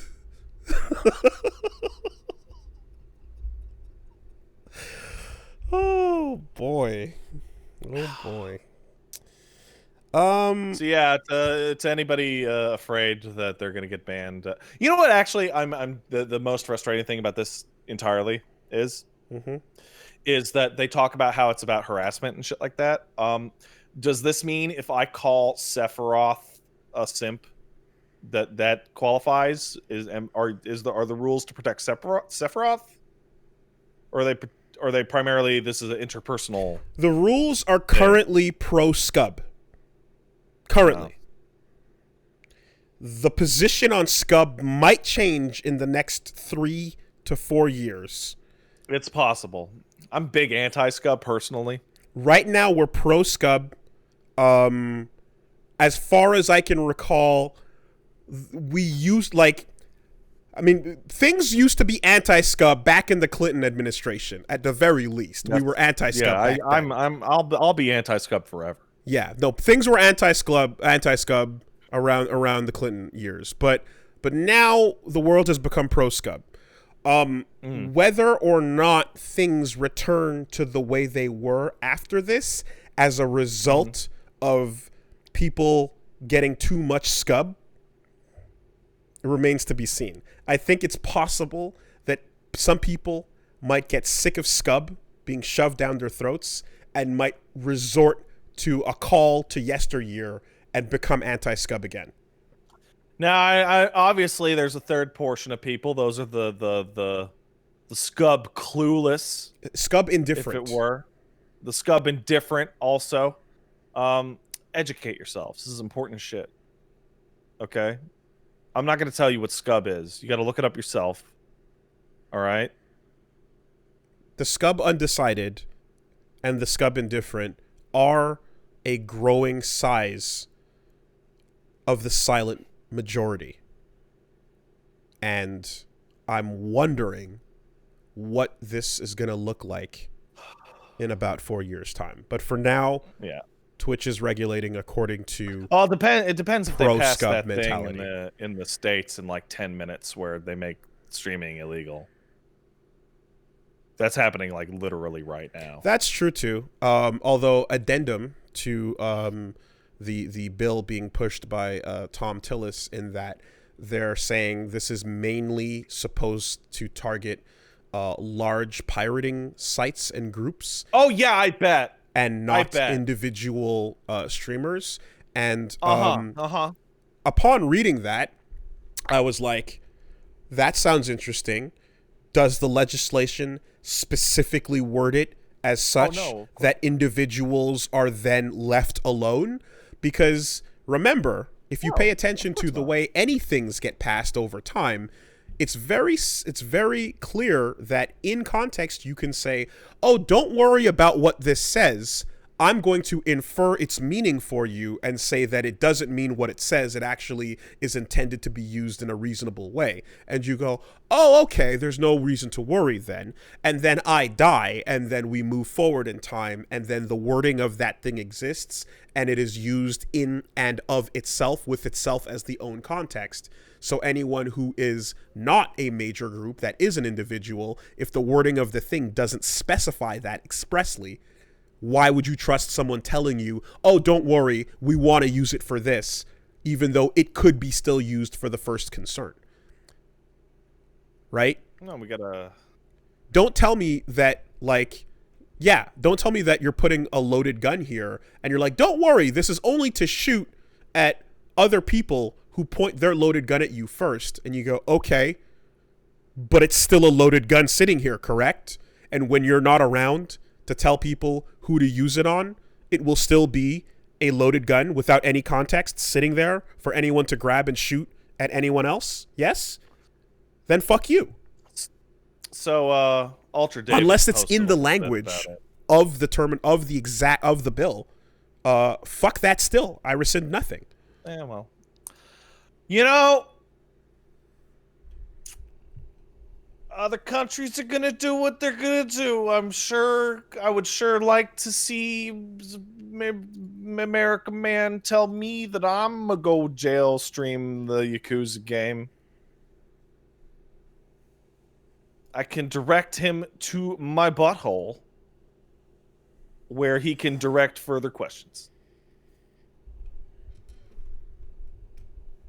it's very easy to it's not very easy to pass law, but it is very easy to attempt to pass law, or to write a law, or to write a bill, or to write any form of legislature, and then upon being questioned on the contents seeming horrific, to just explain it away with whatever hand wave you want to make the conversation stop in the moment, and not actually foresee that, yeah, but nefarious types can and will use what you've been giving them to do the things that you are concerned about.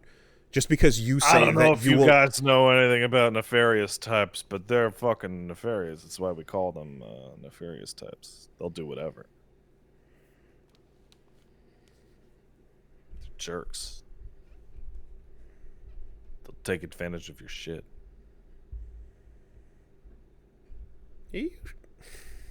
You sure that this is just about the institute of a tradition that you want to protect, and it's not necessarily because you have other reasons to be concerned with other people's lives? You talking about Jesus again?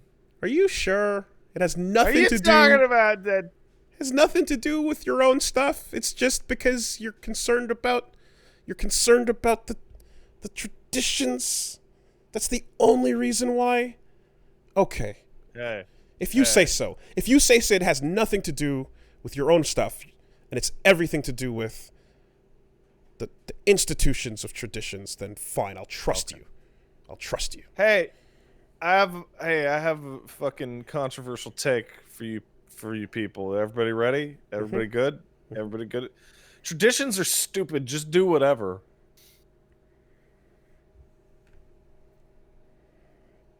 Okay, but what if doing whatever includes doing those traditions?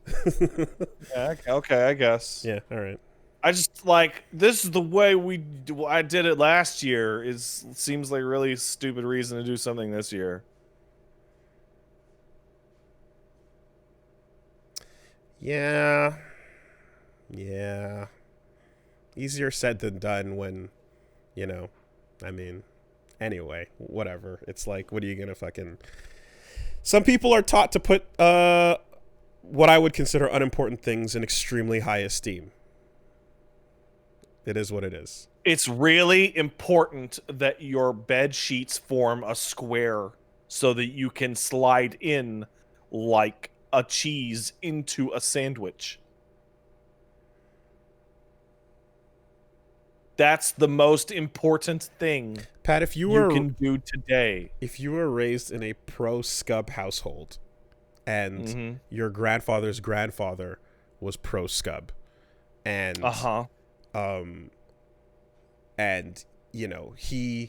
he fought hard and died. My grandfather's grandfather probably fucking was pro-scub. He fought hard and died, in the battle against those anti-scubbers. And, you go not too far further back from that, and hey, listen, man, these anti-scubbers, it's by...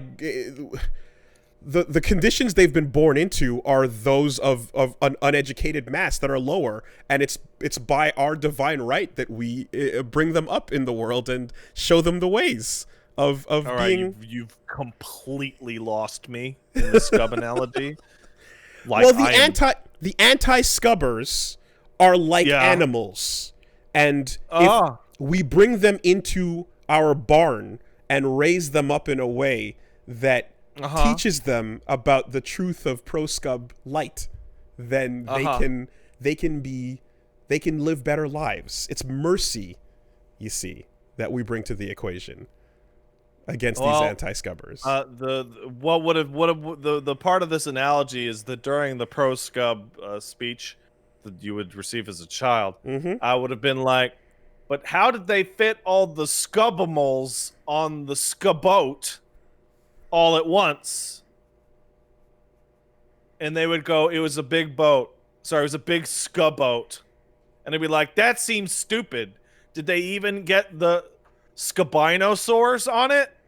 And they said yes, and I went, I don't think that happened. Okay, Scub. when you said the scubbimals on the scuboat, are you talking about the scubark? I'm talking about Noah's Ark. Are you talking about the scubark? Because there's another really big boat. There's a big boat with a whole lot of scub that went on it. And I think the answer to that question was answered in a banned Tetris-like Steam game.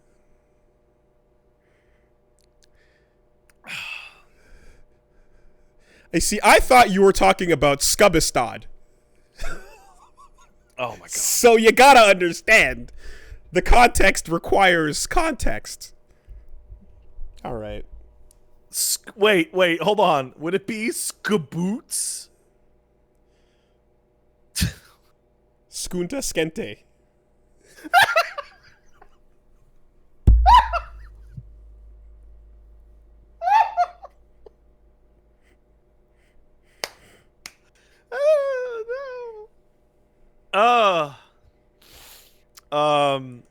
I've been anti-scub my whole life. So you say. No. You know I've been anti... You know how you can believe that I've been anti-scub forever? Because the instant that you see it and there's no information other than pro or anti, I go, oh, I'm anti for sure. Anti-scub for life. It is easier to be... scub's bad. It is easier to be anti-anything. You don't actually have to take a stance on... Yeah, you don't have to do anything. You just be like, defending. I don't really like that. You can just not like... You can just say it's not to your taste. But you can... You know, it's... Yeah, that's basically... Hey, you want to hear something funny that I thought of? Mm-hmm. That I didn't bring up? So you remember how Fallout 76 was like a bad? Mm-hmm. Could you have imagined that the next game in that series would have been also bad? That is 77. I could. They're sequential. It's like poetry. Fuck it. You lost me, but that's okay. Fallout 76 and then Cyberpunk 2077. It's like they knew. Wow. Don't name your game after the future 70s. Yeah. Okay. It's like they knew. Anyway, Mighty Fight Federation, which is a cool Power Stone-like, I'll call it, being made by some dudes I know actually from Toronto. Hey, dude, can I take like a 2-minute break? I'm gonna pee myself. Oh yeah, go ahead. Okay, that's no problem. Okay. BRB. I'm gonna pee everywhere. Excuse me, everyone.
All right.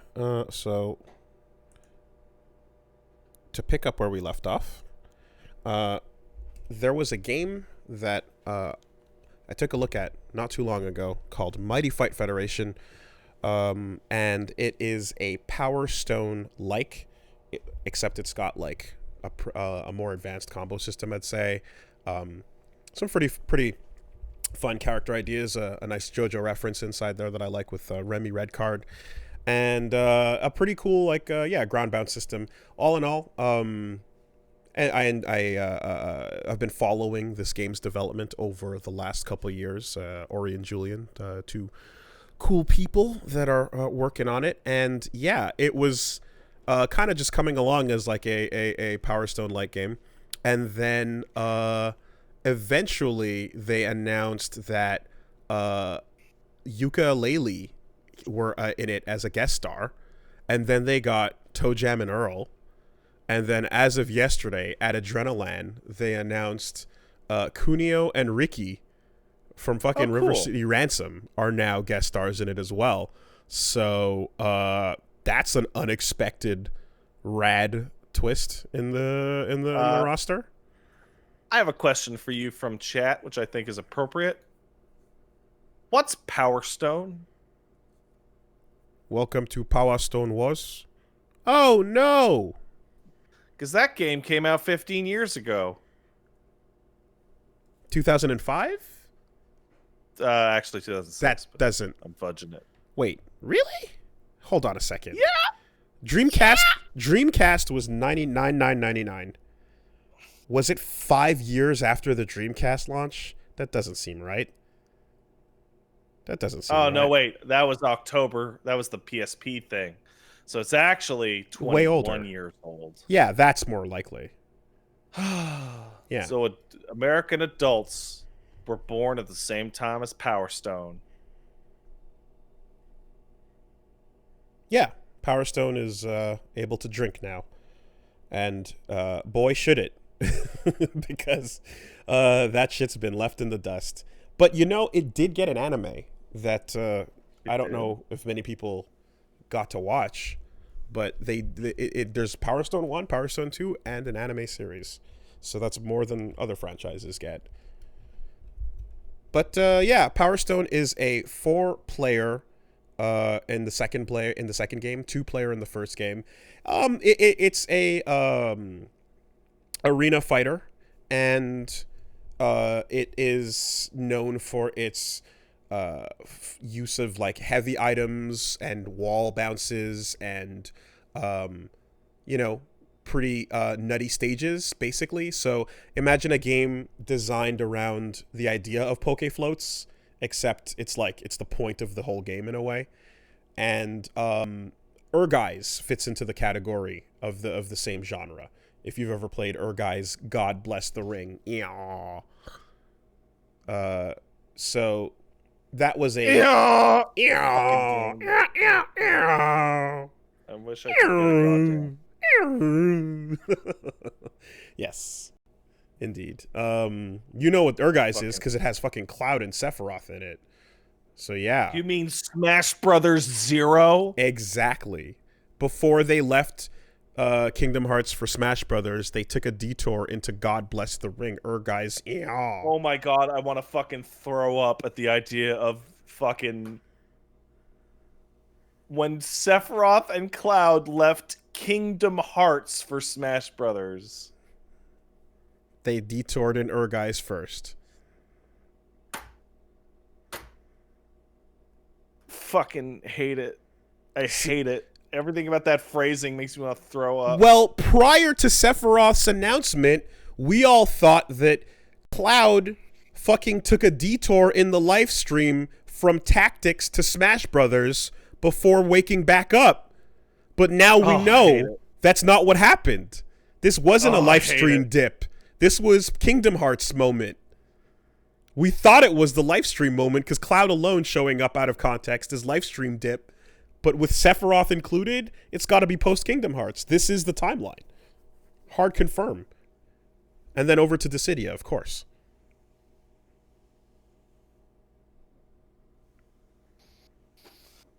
Well, anyway. Dissidia Duodecim is pretty good. Duodecim.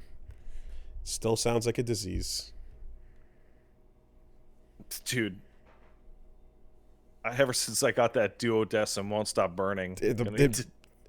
Gonna get some penicillin for my duodecim. Yeah, you gotta rub the cream in, otherwise that Dissidia is gonna keep burning for a long time.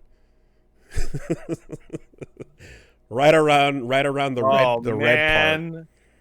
Dude. I went to that 3-on-3, right? And I came back with Dissidia and T. NT. Oh my god. NT.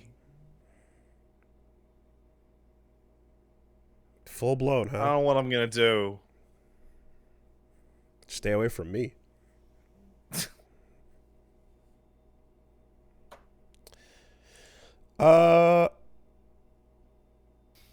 Yeah. So anyway, they got Kunio and Riki in Mighty Fight Federation. What's interesting too is the logo shows River City Ransom and then underneath it Kunio-kun. So it's kind of like fuck trying to make a distinguishing brand at this point. Put it all in there. Just throw it all together so that everybody stops questioning what it is and they go, okay, yes, we know what you're talking about. Oh, I like that. It's got the Kunio in it. I like Kunio. Is it the American River City? No, it's the okay. Yeah, Kunio. Just all together. Yeah. Simplify it. So that's cool. Good on them. And I look forward to seeing how they play. I hope they yell barf. Netflix is teasing its Witcher anime adaptation. So there's more Witcher coming. I didn't even know that. Hey, reminder, there's still a Cyberpunk anime on the way. Yes, there is. By who? Not Trigger? Not Trigger. Someone cool is making it though. The Cyberpunk anime is being made by someone cool. By Trigger, yes. Correct. Yeah. So, I have faith in Trigger. Yeah. You know. And again, if the story is all right, then there's no reason why there'd be any problem with that. But yeah, of course, it's just not being associated with a pleasant time. But yeah, I still think like Trigger working on a Cyberpunk design thing should be fucking gorgeous. No reason why not. So what I'm wondering though is that like, does that mean that like the Henry Cavill Witcher thing is just that's done and over with, and we're going anime now, or we're just doing two things? Who? You know what? Who knows?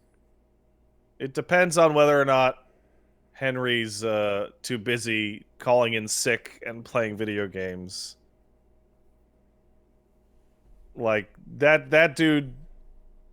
It's a delayed second season because of the virus. You don't have to delay animes because of the virus. Season 2 Real humans don't even work on them. Is it Cavill or Cavill? I don't know. Cavill? Okay. I do. It's Cavill. Okay. Thank you. That's going down. Then Henry Cavill is great. I'm upset that he's Superman because I like him. You would be.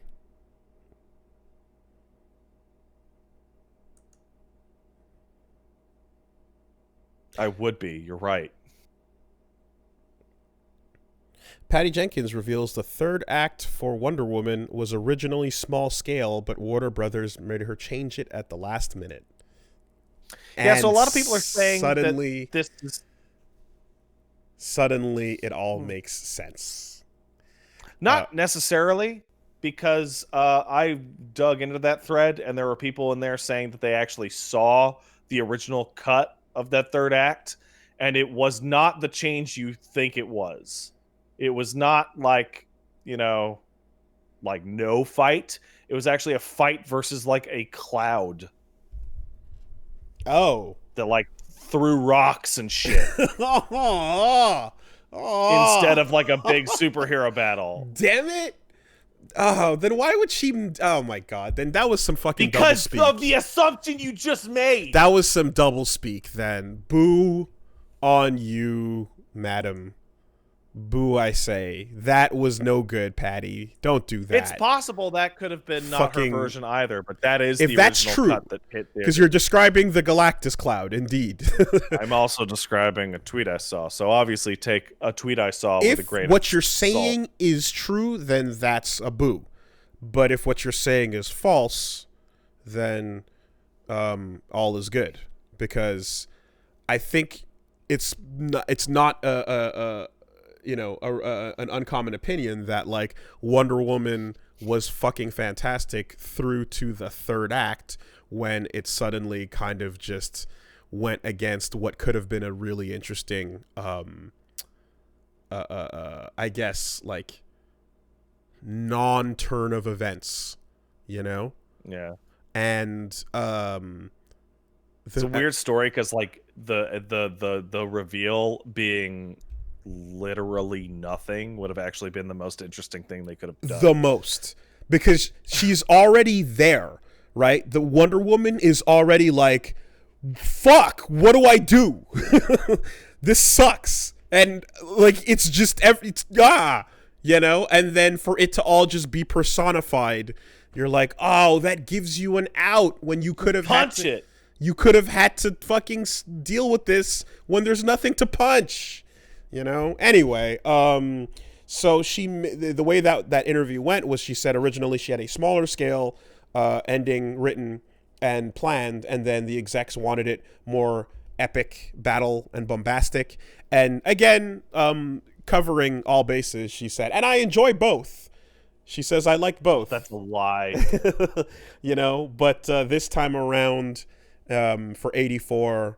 They're going to be going something a little bit more resembling what the original script was, at the very least, in terms of toning that part down. Which, again, it's more just like, what was the story up until this point? You know, because there's it's nothing. So frustrating. It's. Sorry, after you. There's nothing wrong with having a big epic showdown if that's what the story has been about. But if it has not, and then you slide it in there as if it's from a different deck of cards, then that's going to kind of be tonally dissonant and leave a negative effect on what's otherwise a pretty fun movie, you know? I don't understand why people in Hollywood like to do this thing where they talk like a tiny little itty-bitty piece of shit, but then when somebody's like, what do you mean about that shit you just talked, the little piece? They're like, oh, I didn't mean the shit talk. It's like, you're gonna talk shit, just fucking talk shit. What do you get mean? Blackballed forever. Yeah, what do you mean you don't understand? It's called trying to stay in the industry. No, what I don't understand is why talk even the little tiny piece of shit at all. Because if you're gonna talk shit, never half-ass it. Just go. Yeah, go no, that's you, dude. The people in Hollywood. Yeah? What, am I keeping it too real for Hollywood? Yes, you are. Is that why I'm never gonna get my life story timeline movie? Yes, it is. Also, damn it. And the same applies to video games. Burn those bridges. Do what you gotta do. Light them on fire. That bridge keeps me real. You can't breathe. You're choking. You're choking in the smoke. Listen. I can tell you that while I may have burnt a couple really big bridges, I have strengthened slightly smaller bridges. You have. Because there are some CMs that really hate other CMs. Sure. Oh boy, are there. Oh. Absolutely. You know, that's all there. But just remember that those slightly strengthened bridges, when the time comes for you to cross those, they're not going to hold you up. Those bridges are going to collapse the moment you got to step on them, because they're like, oh, no, I don't know what he's talking about. I'll manage. You don't have to light those smaller bridges on fire, because they'll piece the fuck out the moment you got to try and walk on them. I'll manage without my collector's edition. That's more than fine. However, you know, and you've resigned yourself to your fate the entire time. Like you've said, you've been outside the entire time, coming from, groceries to this, so it's never even been a thought. But yeah, I've never been on the other side of the trench. But like, as far as like questioning how and why these people who do this for a living want to keep doing it for a living, so they say what they gotta say. Well, everyone on Game of Thrones and everyone on Star Wars and everyone on any project, definitely not everyone on Star Wars. They do their best without crossing a line. And if the line does get crossed, they always try to have some plausible deniability on it. But the wink, wink, nudge, nudge is always there, unless you completely stop giving a fuck, in which case, fucking bless up to John Boyega, John Boyega is the best one. But this is how you're gonna see a bunch of fucking movie interviews go down every single time. I like the studio's choice for that ending as well as mine, but they're different. The part that I don't get is like, why not just, like, if you're gonna lie a little, just lie a lot. Just be like, the studio's so great. I love the studio. I say that if the contract stipulates that you only speak positively, and they do stipulate this, mind you, this is not fiction. This is real. Yeah. These exist. I've seen them. You do like good old Emilia, and you give us the correct words, and the power of acting. You use the power of your facial expressions to leave everyone with enough memes to carry them through the dark times. So that's probably the funniest thing about the Game of Thrones stuff, was that all of those people did have acting powers and decided to say what they needed to say. Thespians. And use none of their acting powers. Thespians they all were, because when you have to take the quote and print it on the fucking Blu-ray, you write, quote unquote, best season ever, Emilia Clarke. On and she paper. Goes, okay, I'ma do it. And that's exactly what she said. It. How was the final season? It was the best season ever. You say what you say, and then you just, you show us what you show us. It's great. It's great. Loved it.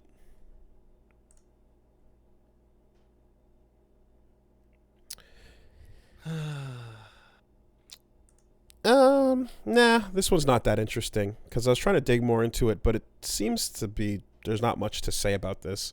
Koei, Tecmo, and Capcom are in legal battle over some They're arguing about the Warriors shit again? Some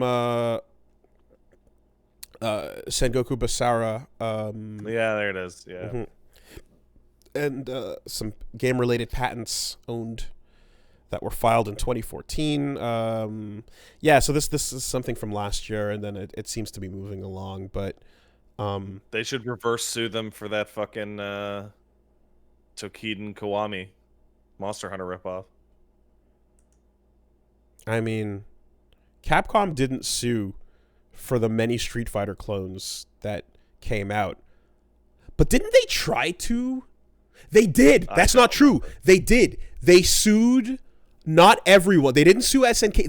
They tried to sue one game that came out. What was it? Maybe Super Fighter. I think it was Super Fighter. This one where the sprites were literally traced in some cases. And they actually took them to court because they're like, fuck you. You actually just went over our sprites. I want to say they did attempt it, yeah, but like at that point, like the fucking genre existed, and it was it Fighter's History? Excuse me, Fighter's history. It was just yeah. At that point, it was just too fucking late, you know. Street Fighter 2 was too good. I should clarify. Somebody said, Pat, you were literally hyped up for Toukiden 2. Are you going to pretend you hate the series now? No, absolutely not. I actually like Toukiden 2 quite a bit. But in an interview with somebody from I believe it was Japanese media, where they asked, like, do you think this game is too derivative of Monster Hunter? One of the leads responded with, do you think Capcom felt that way when they made Sengoku Basara?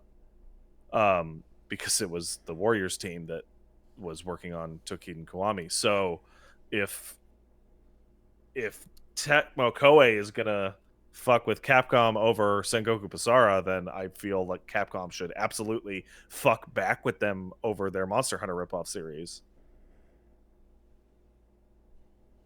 That seems very fair. Yeah, the modern version of these companies is absolutely like about getting that cash money in genres that like are successful. You know, if there's a particular style of game that no one else is competing in, Capcom is going to try something in that space at some point. Whether or not it ever comes out is another thing, but Operation Raccoon City does exist. You know, I can't get that game to boot. Nice. I plan to like fuck around with it at one point with you know, like on stream at some point at the end of my Resident Evil thing. Couldn't get it to fucking boot. Don't know why. Didn't feel like workshopping it too hard. And then there's Deep Down. Hey, you think we could ask Yoshinori Ono how Deep Down is doing? Now, no. Oh, why? Because he signed post NDAs after he left. Oh, he left, right? Shame. Yeah, you can't.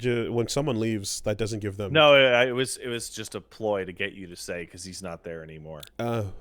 So that I could go shame. Oh no.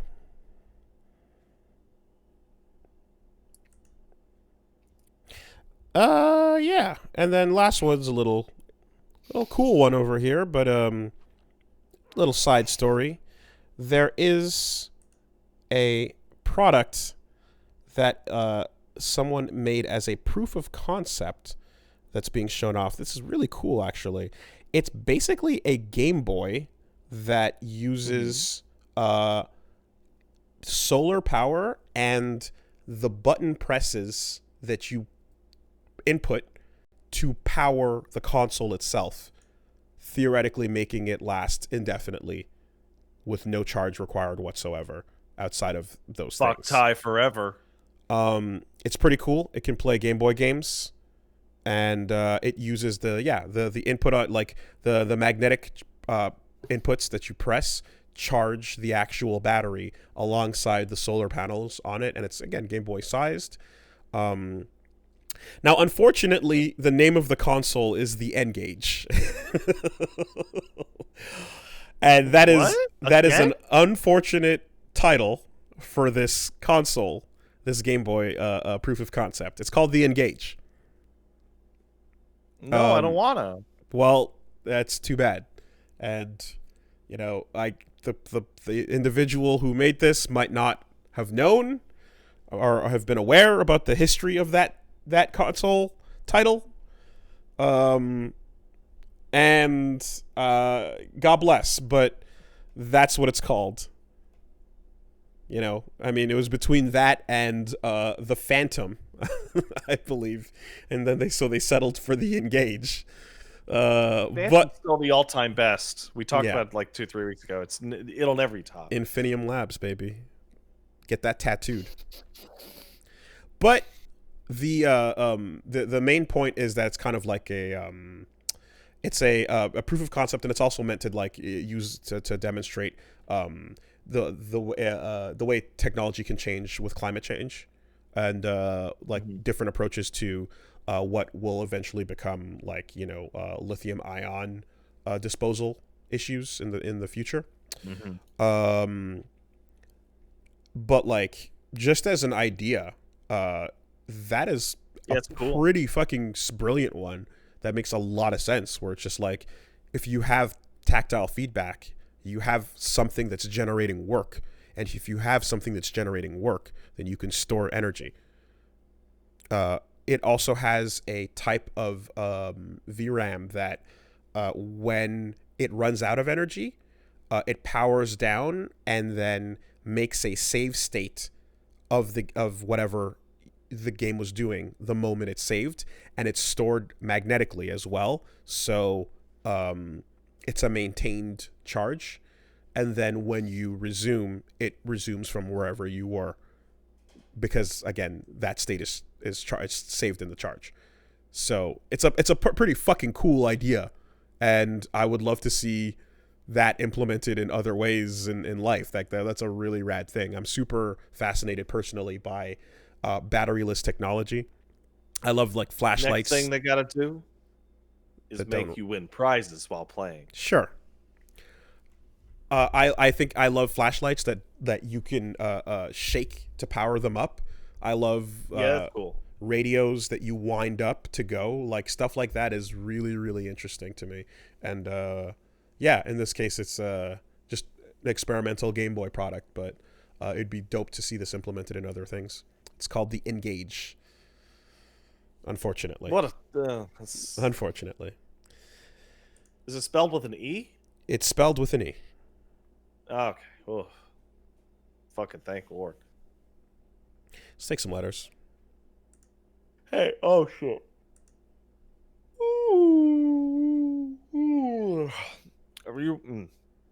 If you want to send in a letter to this podcast, get your email thing out and type it in to castlesuperbeastmail@gmail.com. That's castlesuperbeastmail@gmail.com. We got one coming in from Dick. What's up, Richard? Says, hey, shill gods. There's a moment in my childhood I still think about to this day. When I was about 7 or 8, my cousin came up with me and said to my mom that I was finally old enough to play Conker's Bad Fur Day, a request I had not even made, mind you. While I love the game, I remember getting to the part with the zombie squirrels and immediately turning the game off out of sheer terror, not wanting to touch it for months out of fear of playing that part. What were some games that other media were shown to you, that was way too early for your own good? Shout out to my friend who watched Meet the Feebles at that same age. Probably shouldn't have played Resident Evil 2 when I was 11. But at the same time, it was fucking cool.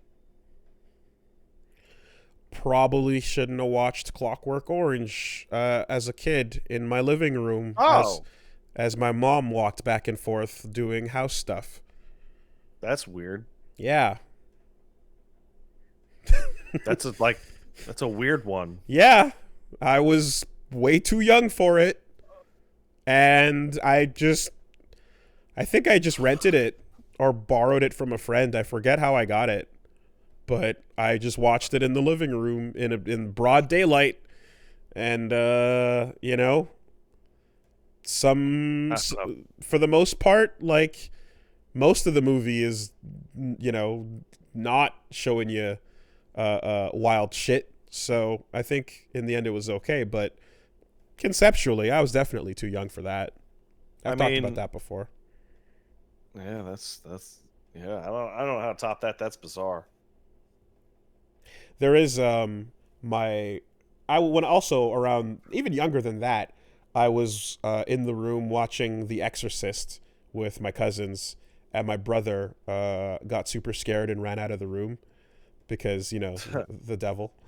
Yeah, the devil. Yeah. Mm-hmm. And I stayed, and I remember feeling all like proud because like that was the one time, or one of the few times, I got to feel bigger than my older brother because I was getting props for staying in the room while everybody else was laughing at him for running out. And remember, like, we thought that that movie was literally summoning the devil into the actors. like because there's no way you can play Wait. around with Satan and not actually be like calling Satan. So they filmed it and it's actors playing a movie role, but the devil is not playing around and he's going to absolutely take advantage of And the devil would like stop for takes and well, when you call him, he appears. Right? no. Is that a thing? Yeah. I don't even know. Yeah, when you call him, he appears. And ultimately, anything that is bereft of God is by de facto full of sin. Okay, sure. That's Uh-huh. So, yeah, that's the only two that I can think of. I'm pretty sure I watched RoboCop when I was like 7 or something. RoboCop's fucking awesome. I'm getting a vision too. I caught up on a lot of like zombie movies and like Romero stuff and like Evil Dead and shit like way later in my life, like, you know, when I had like friends that were like showing me movies and everything. But I do remember someone was watching, or maybe it was on, it must have been on, I think it was on late night TV on like one of those extra channels. But I think it was Night of the Living Dead 3. God, I'm pulling back a super specific memory of like the TV in the living room when I was a kid.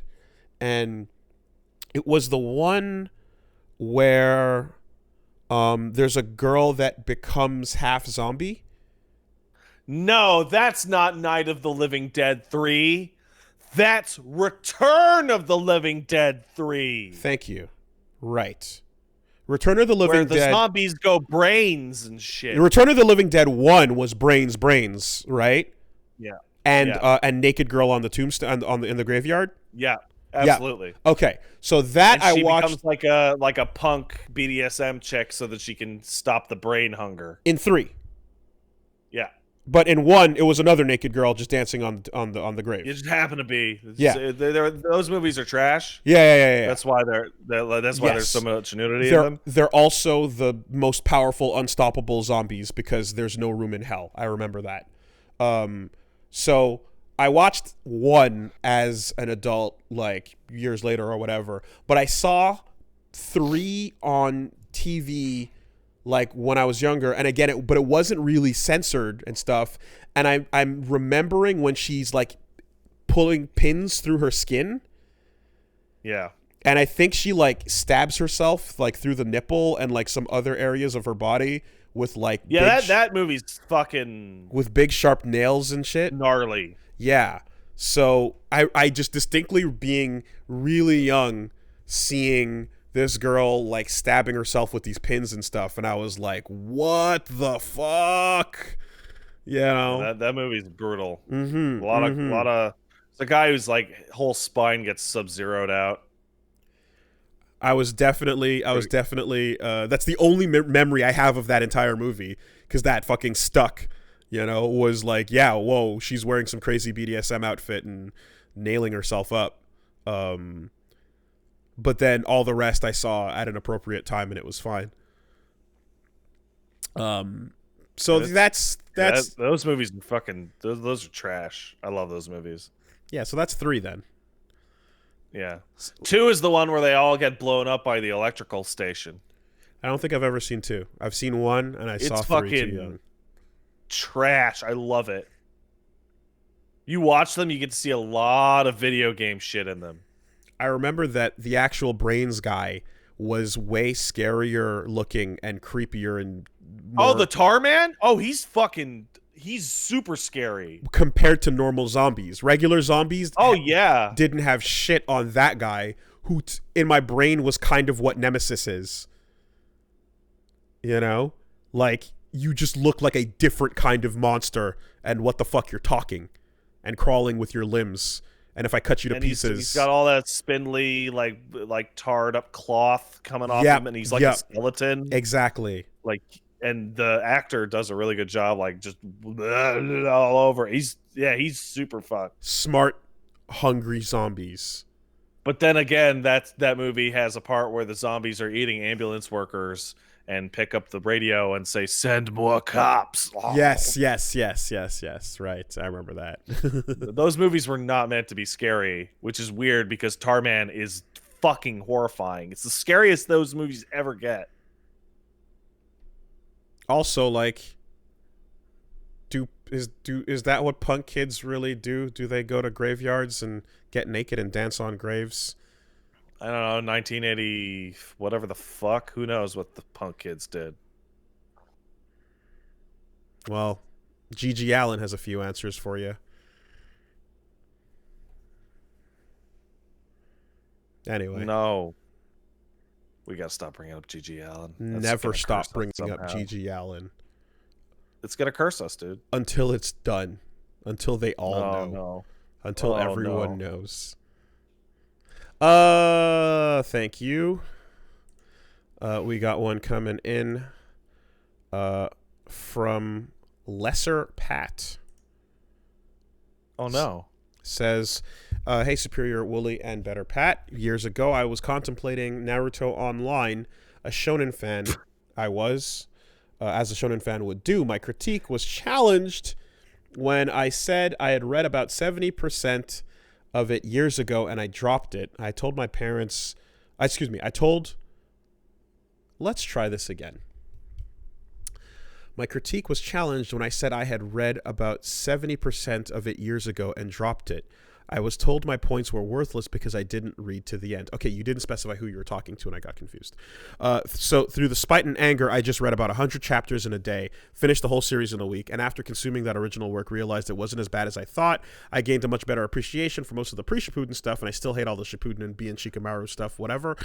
Have you ever done something out of spite, out of anger, but it ended up being a mostly positive experience? I really like All-Star Superman. All the people who told me to read that series of comics were correct. The All-Star Superman is a really enjoyable read. But it did nothing to change my opinion about Superman. I'm glad you enjoyed the comic. I'll take it. I used to think that Souls games were EverQuest. I was happily... I still don't get where that came from. Because it's simple, dude. Knights in generic knight armor and dragons in generic dragon-looking ways that I saw screenshots of in really vague, non-paying attention ways came across as that reboot episode where they play the Dungeons, Dragons, and Words from our sponsors. It just came across as the same looking 3D generic fiction thing. That's it. Shiny knight armor, sword, shield, big red dragon looking normal default dragon. That's exactly the answer.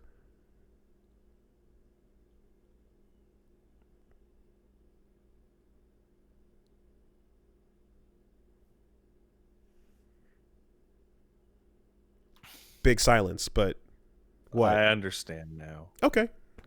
Like it's here's how okay, so let me get this straight. It's the three same elements seen out of context. Straight. And of course I know that's dumb. I didn't know better, but I just saw the three elements and kind of didn't realize the uniqueness that the game actually held beyond that really uninformed glance of let me get this straight. I just want to break down what happened here. So you saw a couple screenshots that look kind of generic, right? I can think of a couple like that were popular around the time, like the knight looking at the Hellkite Drake or whatever. And you went, I don't know what this is. It must be like reboot. And then you went reboot. And then you just said reboot about 10 more times. No, I only brought that up because that's the most generic example of like the EverQuest looking fantasy stuff that I didn't like at the time. And because I made the comparison to EverQuest and it didn't land because we're still talking about it, I decided to bring in a second point of reference for generic fantasy because the EverQuest comparison was supposed to work, but I don't think it did. And if reboot didn't work, then I was going to go to a third generic fantasy place. I don't know yet. I haven't yet thought of it. But And then when somebody said, "Did you even play EverQuest?" You went, "No, it's like reboot, right?" so I wouldn't even say Lord of the Rings because that's like there are things in that I can specify. Anyway, the point is like I'm trying to think of an example of like post Tolkien, super boring, not original at all fantasy setting. You know, story. Dragonlance, uh, because that all the art on those books looked about just as generic as anything in Dark Souls ever showed ever. I And you didn't really fucking know. love Dragonlance. Well, I didn't. I can say this: I didn't know a whole lot about the concept of mages and spell swords as a thing at the time, and these D&D classifications for sure. But I was ignorant about a lot of things. But what I'm talking about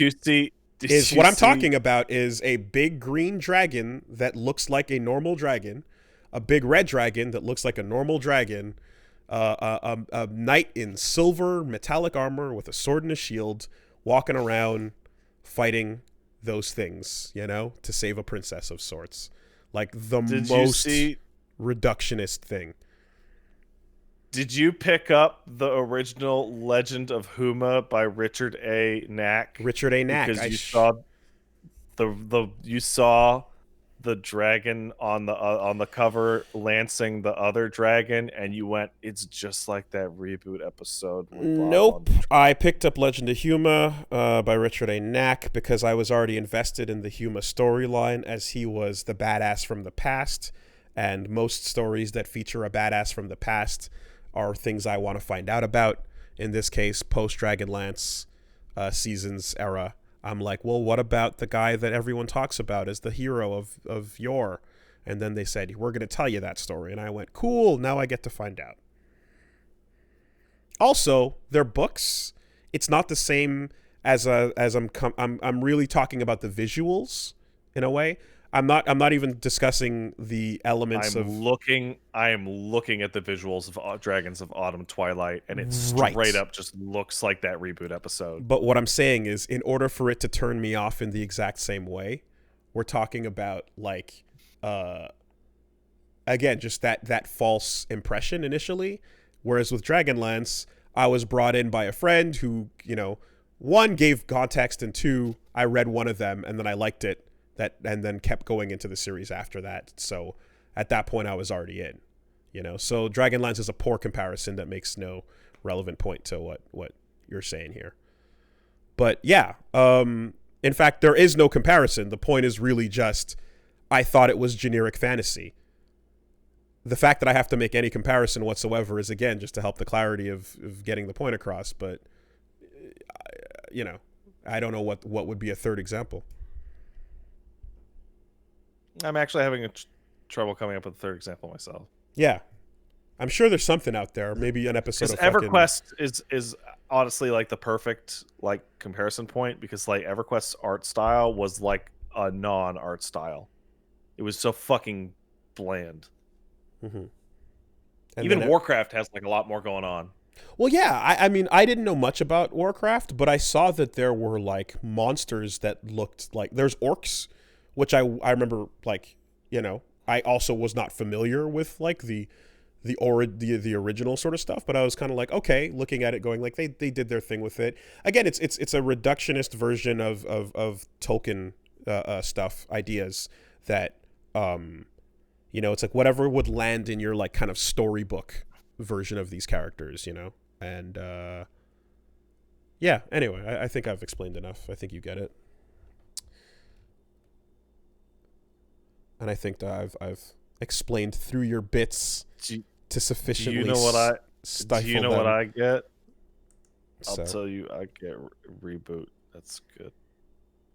I think that's the only one that actually lands for me. That's the closest thing to answering the question. For you, you said All-Star Superman. Okay. Oh, yeah.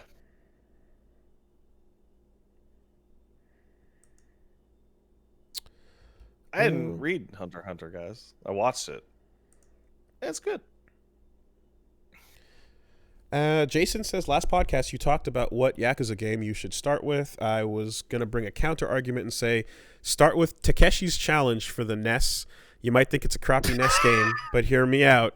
It was one of the first games where you explore around Japan and beat up Yakuza members, go to bars, sing karaoke, play pachinko. Yeah, the game story is about quitting your job, divorcing your wife, losing at pachinko, getting a map, and the worst treasure to find the worst treasure ever. But this is all before GTA, Shenmue, and Yakuza did it. Also, Takeshi Kitano is the villain of Yakuza 6, so therefore I consider Takeshi's Challenge a part of the Yakuza universe. Also, name a better restaurant than Grilled Mormons. I mean, Takeshi is totally in Yakuza 6. That is real. And he still hates video games, right? He still hates video. He looks like he hates video games in that game. It's good. That's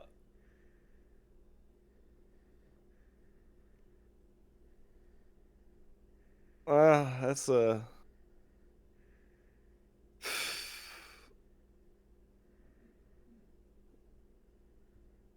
All right. Well, I don't know how to follow off of that, other than that game was made to, like, punish you for playing video games. It's the most spiteful fucking thing ever. Okay.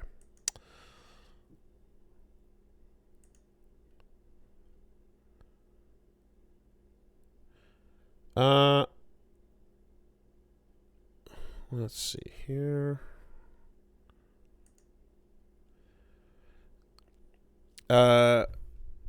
Joe says, Dear Wooly Hunter and Ginger Palico, since we've gotten a big wave of Monster Hunter movie content, want to know what you think of Hollywood and it's making movies based on existing franchises more casual. What movie comes out based on a book? Seems pretty easy. When a movie comes out based on a book, it seems pretty easy to adapt since you basically have a script. But with a video game and 15 plus years, does it seem like it's a detriment to condense that into a 90-minute popcorn movie? A lot of people complained about the bad lore in the Monster Hunter movie, but I think exposition that Monster Hunter fans want would bore the average moviegoer who just want to see big monsters fight. So my question is, do you think game fans got everything they wanted? Do you think if game fans got everything they wanted in an adaptation for film, that it would be a financial failure to the general market? I think that is a terrible example, because one of the reasons why people don't like the lore in the Monster Hunter movie is because, hey, Wooly, did you play Monster Hunter World? Mm-hmm. Yes, you did. Mm-hmm. You remember the beginning of that game where they're like, oh, monsters have a great hit? No, they were like, oh, that's a big monster. You should fight it. It's going to damage the ecosystem. Yeah, I think a best case scenario is for a movie to... That's it. I think the best case scenario is for something like Mortal Kombat 1, where there's nothing to really talk about to begin with, and it's fine. And in the end, you walk away from it Death tournament, worlds, that's it. That was dumb, and it was fun. And guess what? The game had nothing to really get upset about, so that's all. That all works out. And check out this cool music, you know? I think if your game does have a lot of lore that would be poorly handled in the adaptation, fortunately, we now have other answers, such as the Netflix adaptation. Castlevania, wonderful short series, faithful and great and fun to watch. And I say this as an outsider, right? I think that you have answers that don't just have to be like turn it into a complete non-recognizable version of itself for popcorn munching. I think that video games and movies have had the shittiest relationship between two forms of media ever. And I would not bat an eyelash at no more video game movies. Why is everyone putting faithful movie video games? Sorry, why is everyone putting faithful in quotes? Does Castlevania go way off the deep end compared to the original game story? Oh, yeah, totally. Yeah. No. Oh, I didn't know that. Yeah. Okay, I'm sorry. My mistake. Yeah, that the second season is like kind of there, and that third season is like, we want another season. Let's just make up a bunch of shit. Oh, okay. All right. Got it. I'm going after I watched seasons 1 and 2, and that's some of that shit's okay. what I was basing it on. It's like, yeah, Alucard would be a bottom, but on the other hand, some of that stuff is like, All right. Well, we'll see how what is it? So there's Dragon's Dogma. There's I'm about as big of a mark as you'll find for Dragon's Dogma, and really, who gives a shit? We just talked about Cyberpunk. We just talked about Witcher anime.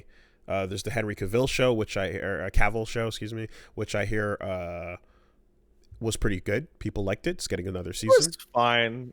I stopped halfway through. I wasn't enjoying it that much, but I guess it was fine. And again, it doesn't. And then yes, it's a book more than it is the game. But then again, they also are using the Geralt, the Jerry of.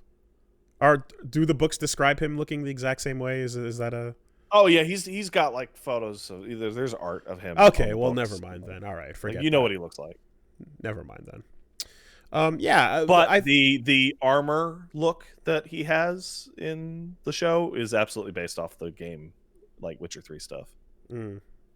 Well, I guess what I'm getting at though is that like a short miniseries that like can give more accurate adaptation, a more accurate adaptation of a story that's more faithful, that would leave the fans pleased, is a nice alternate avenue to a shitty popcorn muncher that has nothing to do with anything,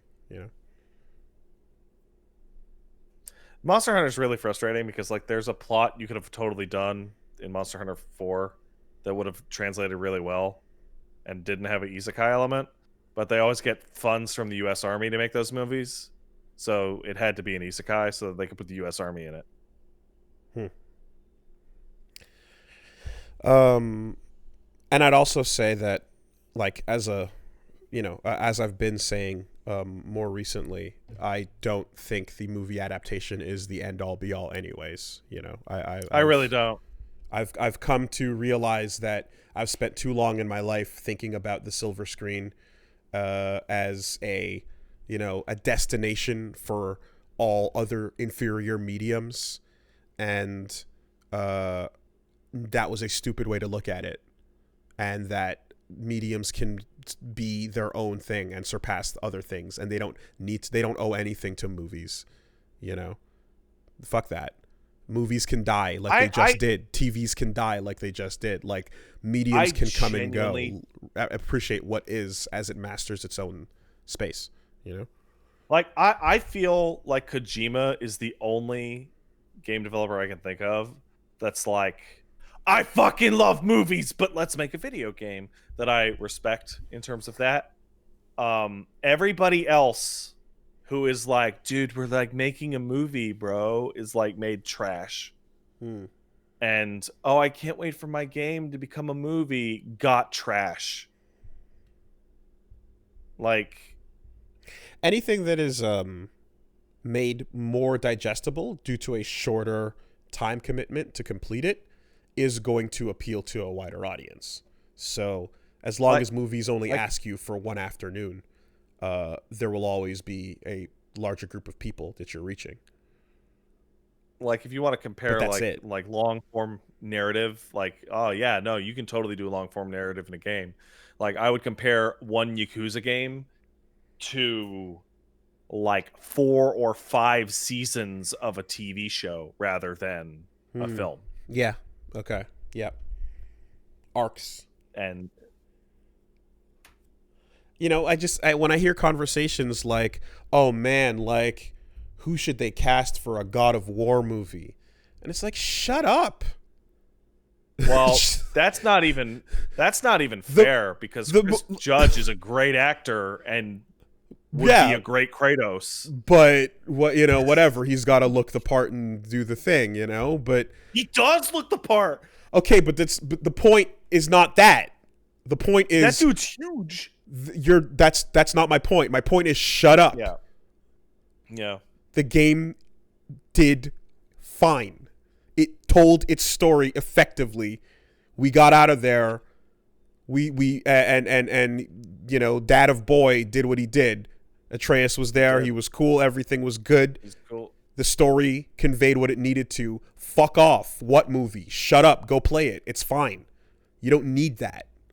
It means nothing. Every other version of that discussion, just for what? So you can make a worse version of what you just played? Hey, you know what? You want to hear a great, succinct breakdown of this exact problem? Also, yeah, that's what I was wondering. Dude, he's black. Like, Silent Hill 1. What are you talking about? Is a he looks great like him. game. Kratos is very dark skinned before he gets the ashes. Yeah, but he's not like black dark skinned. No, but he's like kind of bronze, like olive skinned, and then he gets the ashes. So it's like, yeah. I'm not a historical expert in terms of whether or not there were black Greeks, but I mean, he's going to be in the ashes anyway. He's about as dark as you get being Greek.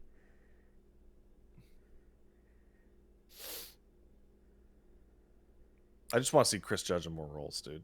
Well, Teal'c was okay. great. Anyway. Great example of this is they make a Silent Hill movie, right?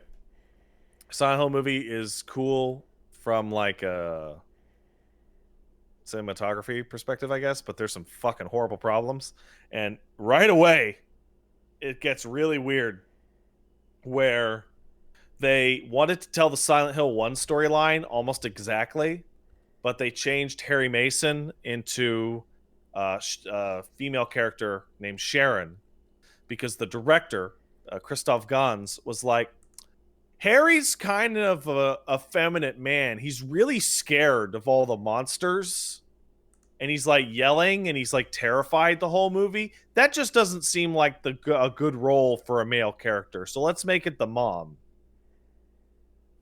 And it's like, okay. Seriously?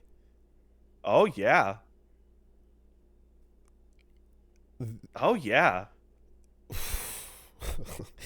If that shit is quoted, oof. I'll go fucking find it for you now.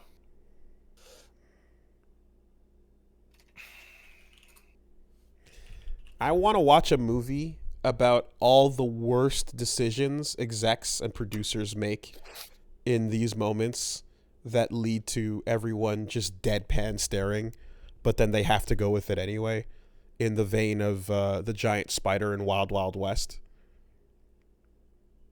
I want a collection of those moments. You just want more of those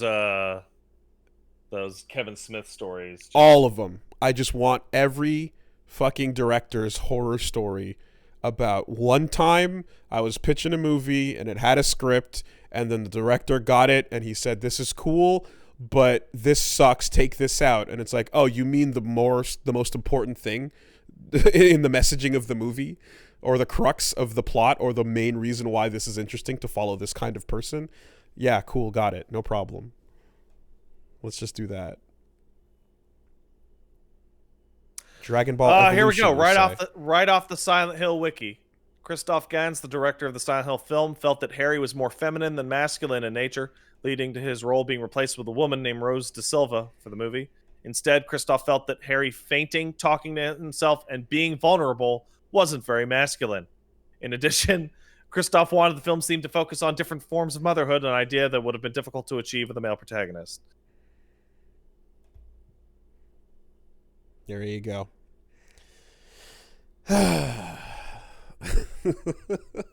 It's like I'm sure like you might have some sort of idea in your head about them being like, oh yeah, this is the journey of the character and this is what, and then in real life it's just like, what's this kind of fucking pansy? Who's this sissy? I ain't gonna follow no kind of fucking... Look at this bitch! What kind of man would talk to himself? Yeah. Fellas, is it gay to talk to yourself while being scared of literal monsters?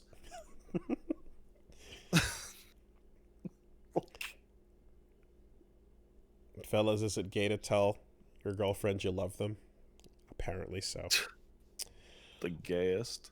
I would like that collection. The best one of those is, fellas, is it gay to eat food? Right. Oh, man, that's the best one. Which, dude, like, I don't know if you know about this. I'm going to guess not, because your DNA has not unlocked today. It's true. It's still locked.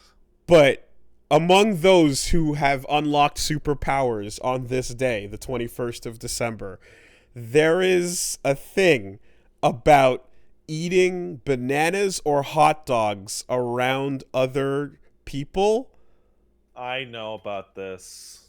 And it's like, it's just, some people are so fucking weird about their shit. The most some people are so insecure that you, like, if you are eating a hot dog or a banana or anything remotely phallic around other people, it's like, yo, what's that about? It's about your deep fears, you fucking psycho. Well, I'm pretending it's a penis, obviously. What other reason could I have to eat this banana hot dog combo, one than the other? It's not about this deliciousness. It's about you and whatever you fear as you sweat and see someone eating food, not wanting to confront whatever you might have going on. God, that shit is so dumb. Yeah. There's some fucking stupid homophobia out there. All right, so for fun, I just typed into Google, fellas, is it gay? Would you like to hear 1, 2, 3, 4, 5, 6, 7, 8? The top 8. While you do that, I'm gonna wear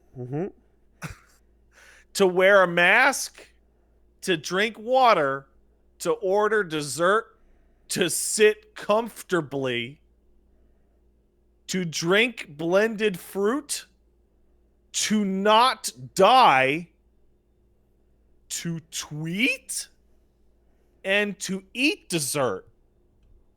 So dessert while comfortable and not dying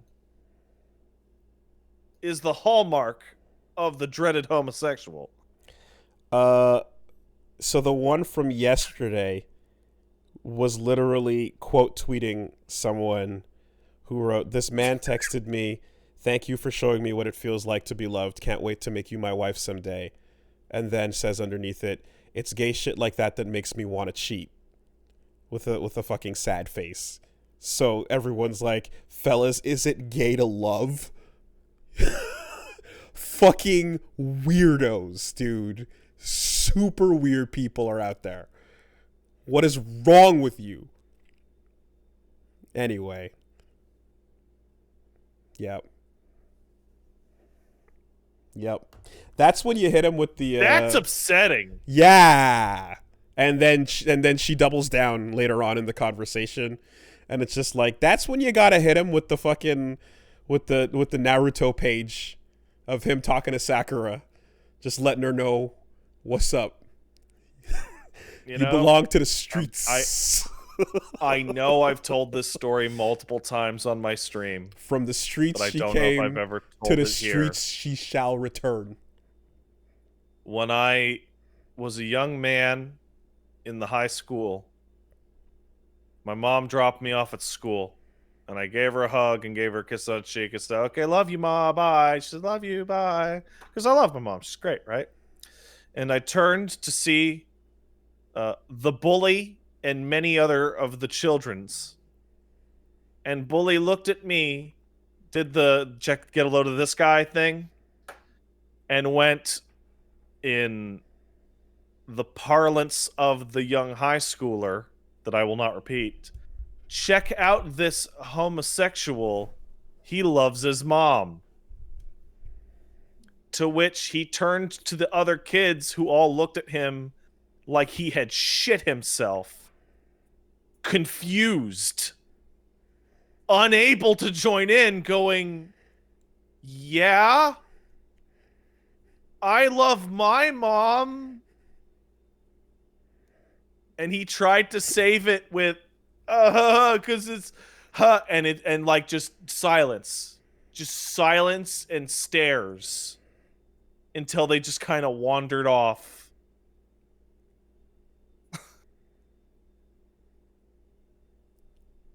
Yes, fellas. Yes, it is.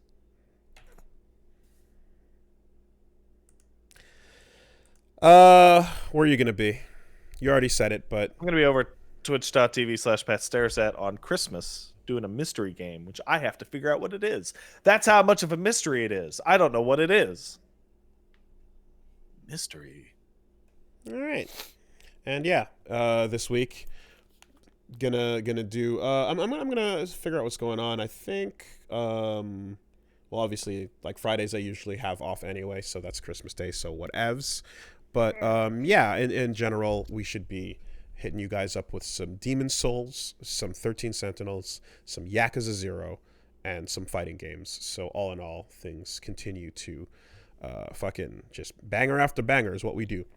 And if you haven't had a chance, please go take a look at Heaven or Hell, Guilty Gear Lore, Episode 2. See if you like it, if it strikes your fancy. Give it a peep.